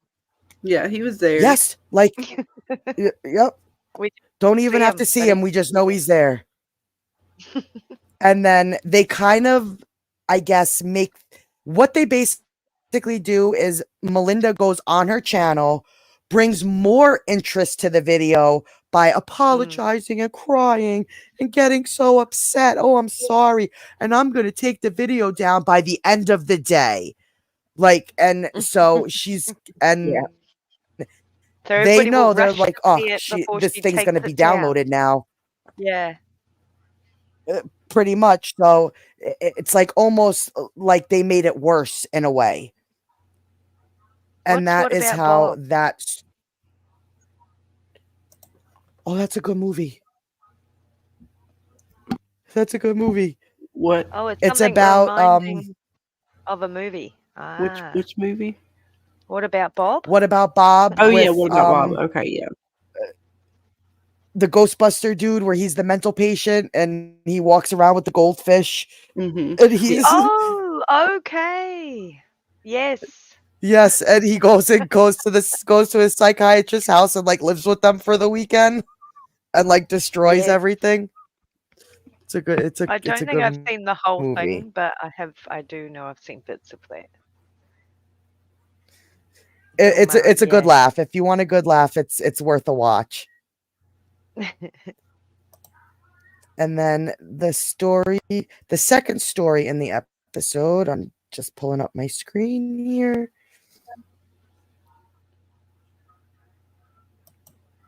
But yeah, like I still think Leland is just he's good. He's good.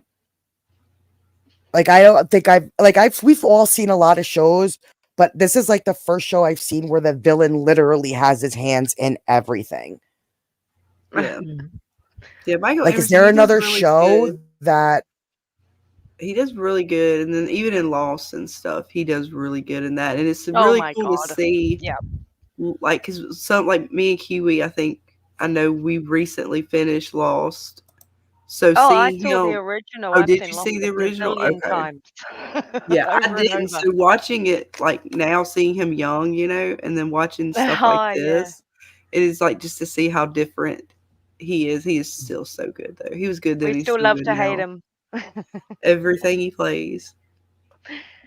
But I can't help, even though you want to hate him, I still love him. You know, I don't know why. He's not one of those evil characters that you really just despise and can't stand. I really love him, even though I don't like him. If you can watch Person of Interest, not evil. He takes a different role in that show. I think that's why I lost interest after a while. Weird to watch. Yeah. Because he's not a bad guy in there. He's still a great character. But it's just, he's such a versatile actor that he can be the bad guy, but he can also be the good guy. That's why I like him as an actor, because he's not just a stereotypical bad guy where that's all he plays. Like, if you guys like Michael Emerson and you haven't seen Person of Interest, I highly recommend it. Oh yeah, no, it's a great show. He does good at that. But the For sure. second Ancient story within fan. the episode, we come across. Oh, Yes, you there? it's understandable. But if you love him as a bad guy, it's a hard watch. So the second story within the show, we come across Lexus. She's the second youngest of the 4 daughters, and she comes home from school very upset, and she walks by Cheryl, and they go out to the yard, and they discover that Lexus is being bullied by this big heifer of a girl, and Cheryl, being Cheryl, tells the little girl, you know what? Hit her in the face, punch her, knock her out, and get a rock and hit her with a rock, but do it smart. Make sure nobody sees you holding the rock, and just make her think that you're punching her with the fist. And the girl's a little confused at first. Like, she's a little confused because I think she's like, my mom wouldn't say that, but maybe. Mom wouldn't tell her to hit anyone, yeah. But you could see, like, she pushed her down, she scraped her knee, she got really hurt. Exactly, but grandma's like, punch her in the face. Just do it. And I know. One time I agreed. Unfortunately, Lexus does that. She punches the little girl, or the big bully girl. I know. I did. I can't say I don't agree with her. I would have said punch her, but she gets suspended from school. So Andy and Kristen are. Maybe would have left that part out. You're coming and going, Dana? Who? You. Oh, am I? It's probably because of my screenshot that it's like bogging down my computer a little bit. That's all right. We can mostly. So if I'm breaking up, I apologize. It's all good. Yeah, you're. I apologize for that. Yeah, we understand you. Just thought you disappeared for a bit. Just a quick second. I'm working all this new technological stuff. This is a lot. So I'm trying to. She's doing fabulous, guys. Yes, where's really, John? I'm so mad at him. So he needs to be here for this. He told me he was going to be here. I was talking to him earlier. Bad Bosley. Bad Bosley. Scarlett, get us that shame bell. We're going to have to fire him. Have it next I'm going to tell Jeremy we need that shame bell. We need a shame bell. Oh, yeah, that's what he forgot. I just cannot. I cannot have the. I cannot have the power of the shame bell. I will take advantage of the shame bell. I cannot be the bearer of the shame bell because I am just going to be shaming everybody. That's terrible. Yeah. That is too much power for me. No. I play with that fart too much power for me. So the shame bell will there you go. That's what we have more. to do. Aldous has told us he's contributing to the shame. Load the images up to StreamYard there you go. As overlay. So they're not coming from your machine. Oh, okay. Talking about there's pressure on your machine. Yeah. Is it heating up?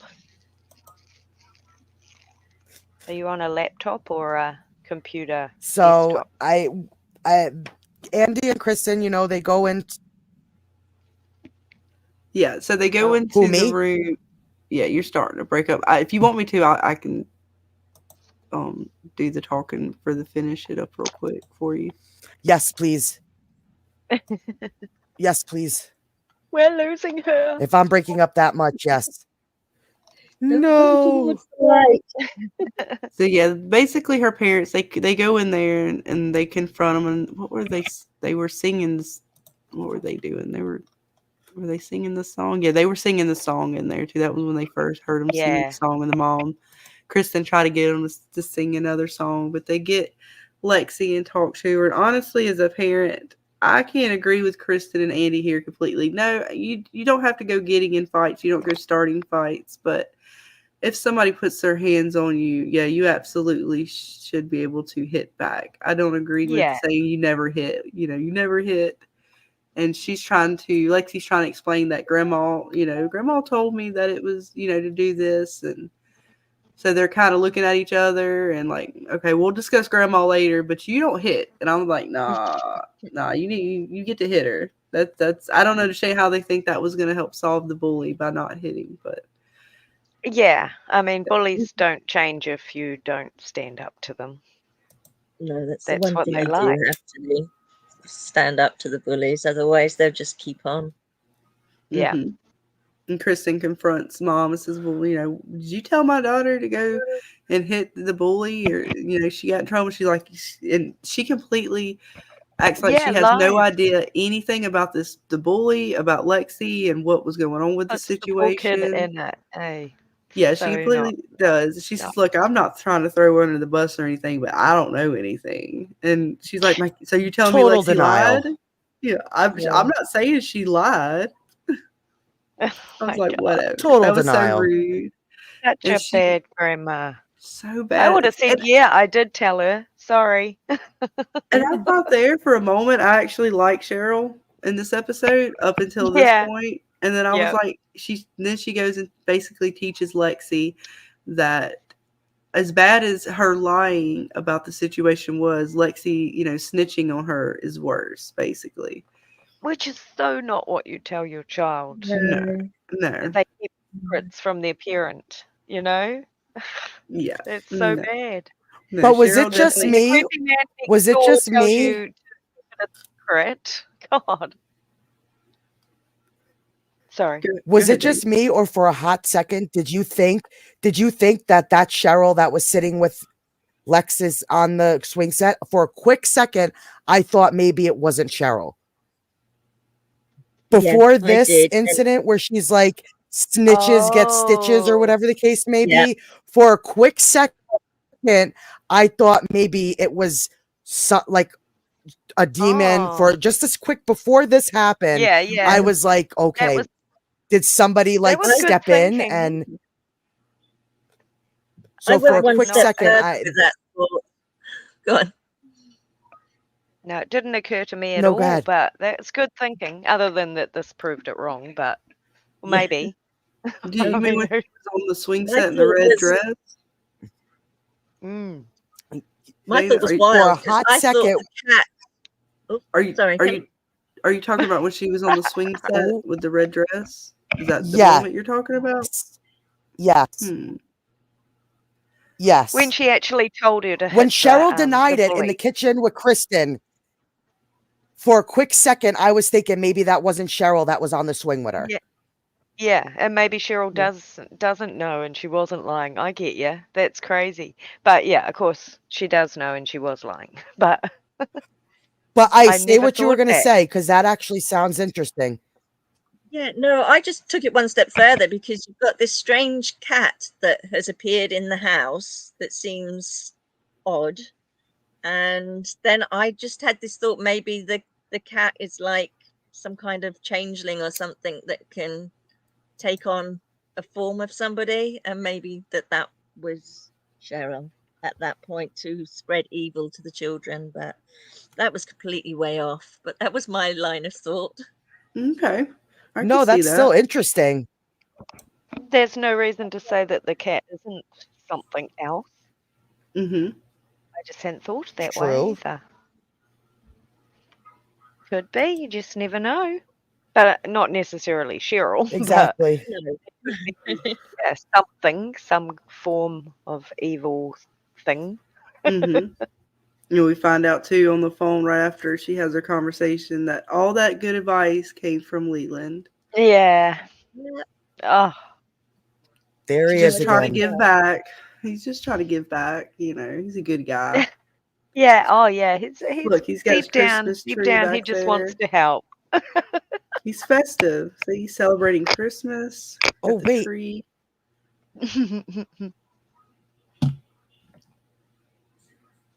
No circle in that corner from the looks. Sorry, I'm looking at the painting now. Oh, yeah. No. Yeah. Yeah, no. Don't see any circle. It's got to be. But then what's interesting is Leland's patient. Yeah, he's got a patient on the couch. Just a man in a bag. Right, he's fine. In a bag. He's finishing up work. He's all right. Cheryl's finishing up her duties as a grandmother. Pretty much.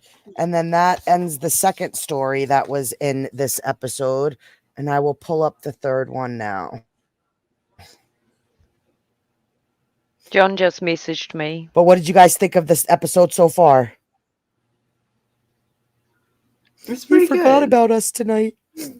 Yeah, John. He totally. It looks like he had a friend in need that he needed Oh, to help. well, So that is absolutely more important. Okay, than so that's right. we take it all back.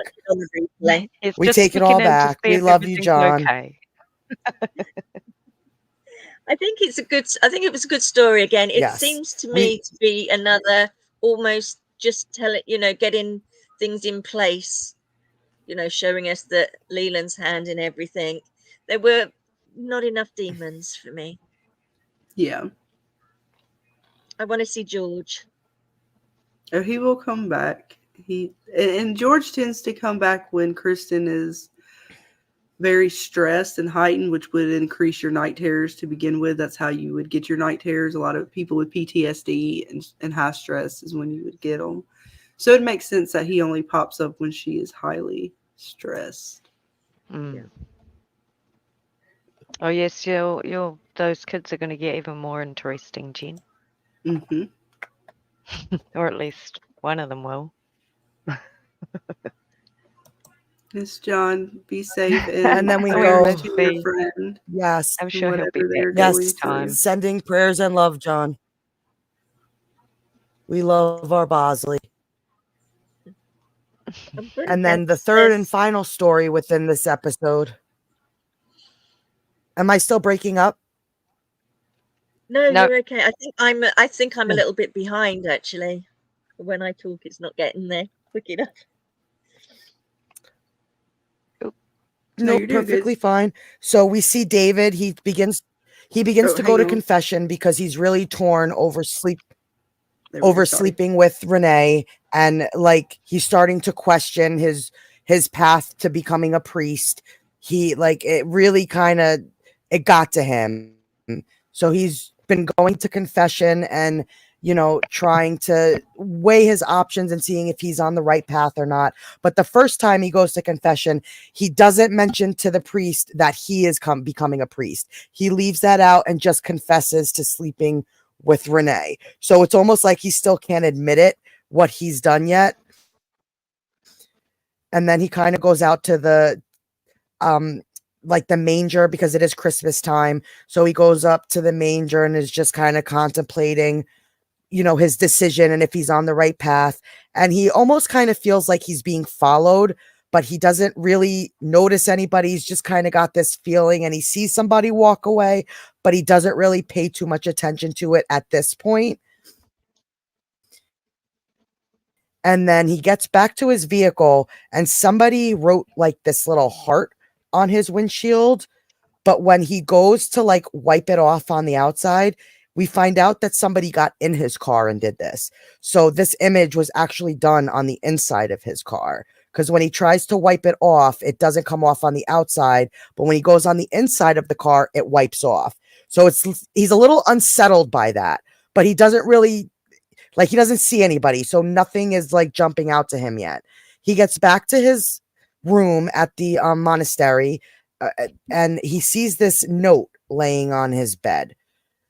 So again, picks it up and he's not too sure what it is, but it triggers something and he calls Renee and is trying to go over what's going on between them. He's trying to tell her, no, I'm on the path to be a priest. And he shows her the letter and he's a little unsettled by it because it's in the handwriting of his ex-fiance who's dead. And they both kind of get a little weirded out by that, because they don't know really how this letter could he almost accuses her and she's like, you think I didn't leave I held a note from your ex-fiance and just put it on your bed? I wouldn't do something like that. So he's just becoming more and more unsettled by this situation. And then he gets home and now he starts to receive text messages. Somebody actually took shots of them together. And now he's really freaking out because to get that shot, somebody had to be basically almost in his room to get these shots of him. And they're intimate. They basically got shots of them, fooling around and stuff. So he's very, very upset about this. And he goes, you could see it just by the look on his face that he's just extremely like upset by it. And then he goes to the window to see if he notices anybody. And there's a shadow. I don't know if you guys could see it, but there's a shadow of somebody standing outside. So somebody's, as far as he knows, is standing right there. So he goes on the chase and he goes to try to chase them down. But by the time he gets outside, they're gone. Yeah, there was a shadow there, Kiwi. Yeah, you didn't notice that? It was creepy. I'm going to have to rewatch it. I can see it in the picture. He basically feels like he's being followed, and you don't know if it's a ghost or if it's a real person. Like Julia's ghost, almost like somebody's messing with him, or if she's haunting him. It was very I wondered weird. why he looked like he was uncomfortable for some reason. I couldn't see anything. Looking on the ground there. Yep. So he goes outside and the person is gone. But now Renee calls him and says, I'm also getting these images. And they almost accuse each other until both of them are like, well, if it wasn't you and it wasn't me, who's doing this? So they still kind of don't know who's doing this to them. So David once again goes back to confession, and he now confesses everything, that he's going to become a priest. And he had this, moment with Renee, but he wants to stay on the path of becoming a priest. And in good Catholic fashion, say a few Hail Marys, repent, and you're good to go. So he gets he just had to he didn't have to do Hail Mary. He gets told. Yeah, but you know what I mean. That's the Catholic way. They were just like, you will stay away from couple of prayers, say you're sorry. Yeah, he just basically had to stay away from temptation. And all is redeemed. All night, is redeemed. Aldous. Thank you, man, for But this is where. Good night, Aldous. Thank you for coming. Good night, Aldous. And then he goes back to the. He goes back to the manger. But this is where it gets even interesting. The person who was following him ends up now right behind him and actually attacks David and stabs David several times and injures David he almost dies. And you just see kind of this man, this bald-headed man that we don't know too much about just yet, kind of standing over David, as David's on the ground, and David is he's just beaten up and stabbed and in a lot of pain. But interesting, I don't know if you guys noticed this, when David rolls over and he looks at the sky, look what he sees. The 3 stars. Those 3 stars. Dots, yeah. I don't know if you guys noticed that. Didn't notice that. That make the triangle? Yeah, because he notices these. He noticed it on that one exorcism so episode where the light went out, and then he notices it here again. They keep popping up. Yep. And hello. The Euler triangle. No, Euler. I've got to remember. You pronounce it Euler. And then I want to say hey to Puerto Rico. Yeah, I can. Rican? Puerto Rican. Puerto Rican. Yeah, yes. Puerto Rican. Welcome. Yep, Puerto Rican. Welcome. And that's pretty much how the episode ends. We got a question up here. So those are the 4 episodes. From Buddha Cafe. Yes. Questions, please. This episode was spiritual or hypnotizing? Well, they definitely was a little hypnotizing. I was kind of spiritual as far as David's journey, but yeah, this one really still kept more to the kind of, I don't want to say it kept to the science, but it kept to reality more. We didn't get quite too much superstition going on. We got a little bit, but it was quickly debunked. Still kind of cool science though. I like it. I don't think it takes away from how crazy it is that kids can hear different frequencies like dogs and cats. So out of the 4 episodes Out of the 4 episodes we just covered, which one is your favorite? Scarlett?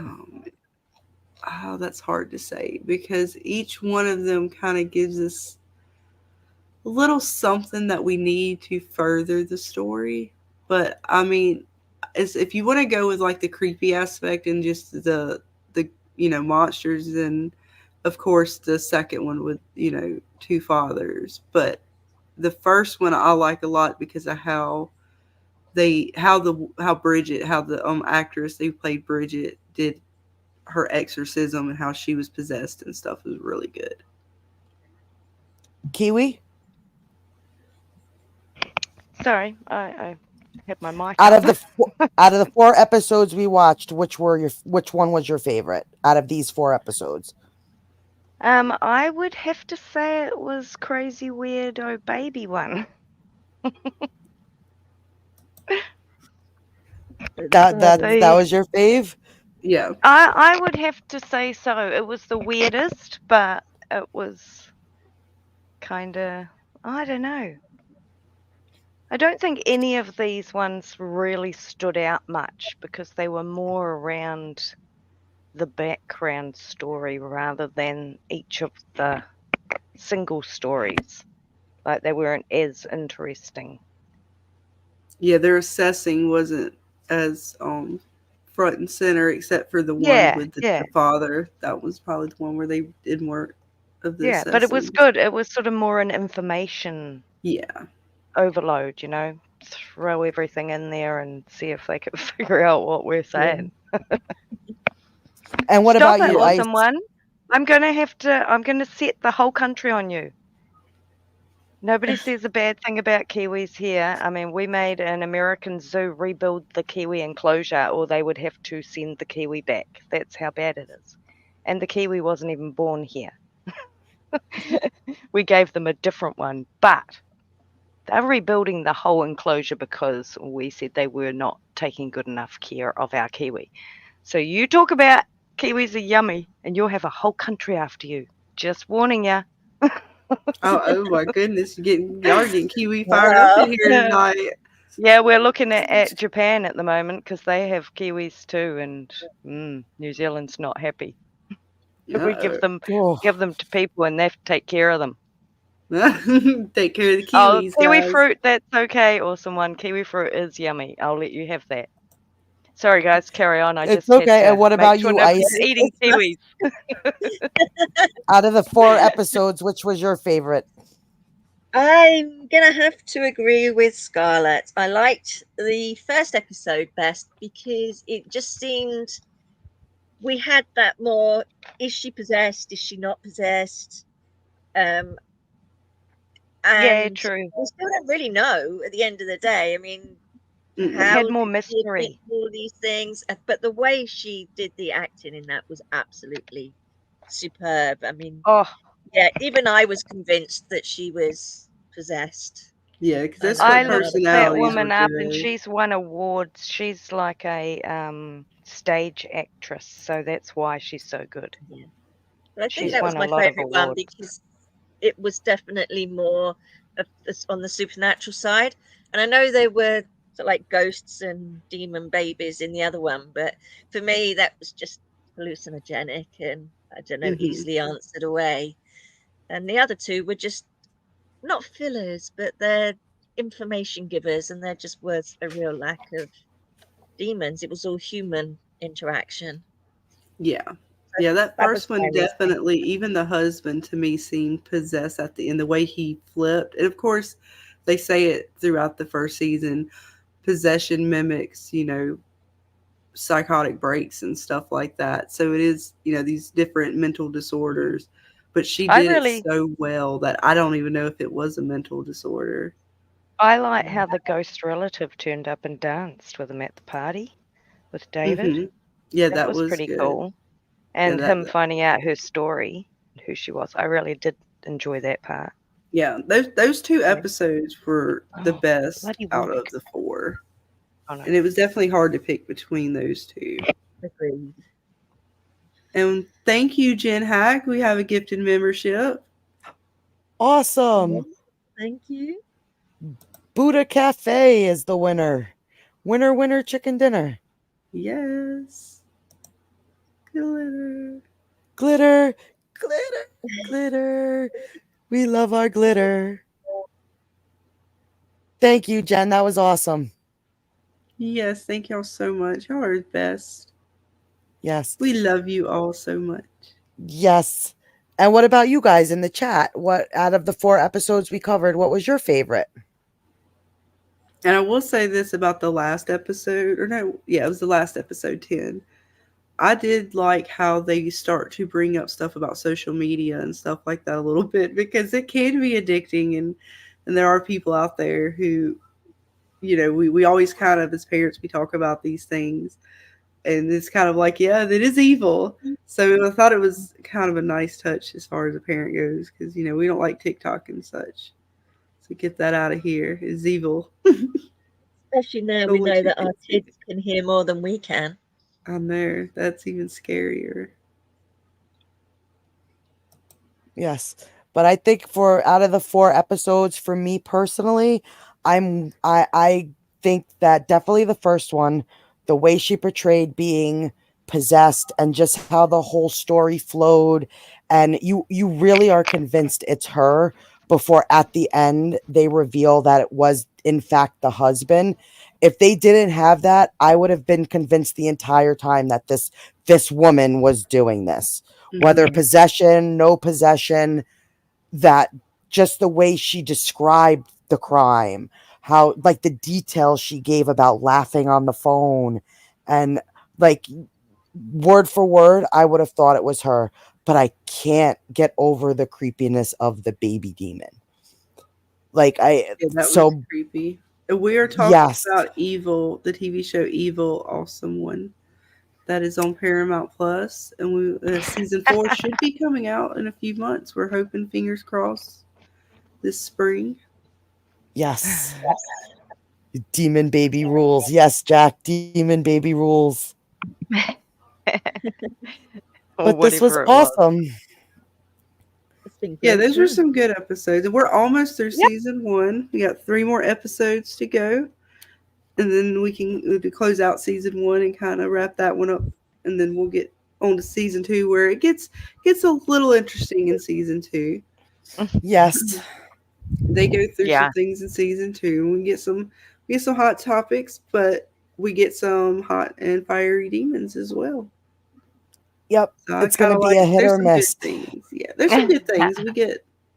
We get some extra special demons. Ben gets shaken a bit in season 2, so it gets a little bit better. And then the end of the season and the next 3 episodes are really good. We're going to close out with some of these characters that we think we may not have meaning for, but we will get to find out by the end of season 1 sort of what the VR game is going to kind of reveal. We're going to reveal some more things with LaRue, and even with the husband that we had in the first episode we covered tonight. He is going to still play a big part in some things that will happen to Kristen and her family. And the boy whose parents killed him. Mm-hmm. He will also come about the children. Yeah. Yes, we will find out where all these kids and why they may or may not be acting a certain way. Yes. But that will all be next Thursday. Same time, same place. Yes. We'll all be here. Yes, we will. Same bat news. Same bat channel. Jen says, for me, that was a great recap and breakdown. We'll catch up before next stream. Thank you, Jen. That's awesome. And when are we doing it? And anything else you guys in the chat want to add, or anything you want to ask us about the shows, or things that you are kind of thinking about when you think about these episodes, or if you haven't seen them yet, what do you think is going to happen next? And if you have seen it, what did you think was kind of developing? Because I know when I first watched it, of course, I just assumed Leland had his hands in everything. I assumed he was the person behind the VR, game to begin with, until after I watched it. And then I found out. I was like, oh man, we didn't even know about some of these things. So it's really good really kind of keeps you on your toes. It had me guessing through the first couple seasons about some things. And that map is going to come back into play. Sorry, I missed that. I was talking over you.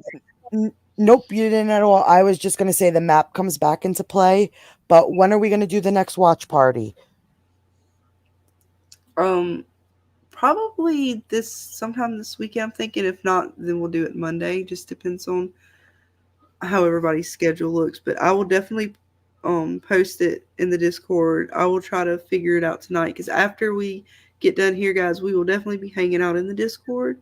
So if you are we are doing that challenge parties, and you have a specific day that you would like to see these watch parties, because we kind of haven't got a specific day set yet, let us know, because we will absolutely, we have no problem changing those days or the times just for whatever's convenient for everybody who wants to come and hang out and watch. But yeah, probably I'm thinking either we do it would be early Saturday or it'd probably be Sunday, but I will definitely post it before Saturday. I'll have it posted in the events. Great. Well, this was fun, ladies. We did it. We got through 4 episodes. Oh my goodness, we did it, ladies. This was fun. It really was. Thank you again much for inviting me onto the show. I mean, it was great having the you. Discord. Thank you. The link should be pinned to the top. Thank you, everybody. Cafe. Yeah, right up there. It should have the Discord should be pinned at the top of the page. If not, see if we can't throw it in there real quick. Sorry, I keep getting sidetracked by my work calling me. Oh no, you're fine. I'm perfectly fine. What happens? I'm on call. I'm always on call at the moment because the other half of my on call is unwell. So it's all me. That's perfectly fine. You're on side missions. We get it. Yeah. Angels. You're the angel who answers the call. Exactly. We've got to save everyone. Right. If the stupid supermarket didn't send through the wrong pricing, then I wouldn't have to save them. And there's other people that set up printers, but they don't know how to do it. So now I have to save them. So they won't leave me alone. Angel Kiwi to the rescue. There you go. But yes, thank you all so much for joining us. There's the Discord link guys. again. Definitely. This was fun. To the chat. Kept us entertained as well. Yes. Thank you. Yes, and if you guys ever have any questions that you want us to address, you could always at one of us in the evil section of the Discord, and we'll address your question in the the episode that we do next. So feel free to always ask us questions, bring up things. I do my homework. We are all about that. So we have no problem with you. I love to go and research lore, so please. Jeremy made us a special evil section, so just look for that, and you can at any one of us, and we will make sure that your question is answered and addressed. Yes, because that's what we're here for. Yes, and we love to go through these shows. I mean, we love to just look at every little word they say sometimes and try to come up with the most crazy nonsense ever. But, that's how our magic works sometimes. At least that's how my magic works. Gotta fill in the time somehow. Yes. We sprinkle the glitter on there, and that's how the magic happens. But again, I want to thank my fellow angels for joining me tonight and going through the craziness of evil. I always appreciate you ladies being here with me. And also a big thank you to the chat, you guys hanging out with us. Absolutely. And I hope you ladies have a great night, as well as everyone in the chat. I hope you all have a fabulous evening, and come check us out in the Discord after. I know me and Dana will be hanging, and I'm sure Kiwi may be floating around there. Don't keep her. I may not have much to say because I've got to work, but I will definitely. But we got to hear. We got to do that hearing thing. Yes, we're going to do the frequency test. And I'm sure Ice Queen will join us. I did earlier, remember? Oh, you did it? Okay, you lot need to do it. It is pretty All cool right. though. But yes, Yes, thank you all again. everyone. You all have a wonderful night, and we will all see you on the next one. Oh, and Jeremy, I'm sure will be streaming this weekend, if usually on his Saturday nights for his Pop Culture Lives. Yes. Cheers, Jack. Ciao. Good night, Jen. Kia Good ora. night, Jack. Good Cheers. night, awesome one. Good night, Buddha Cafe. Crazy Mad. See you later. Kia kaha. Good night, everybody. I'm trying to find the other outro.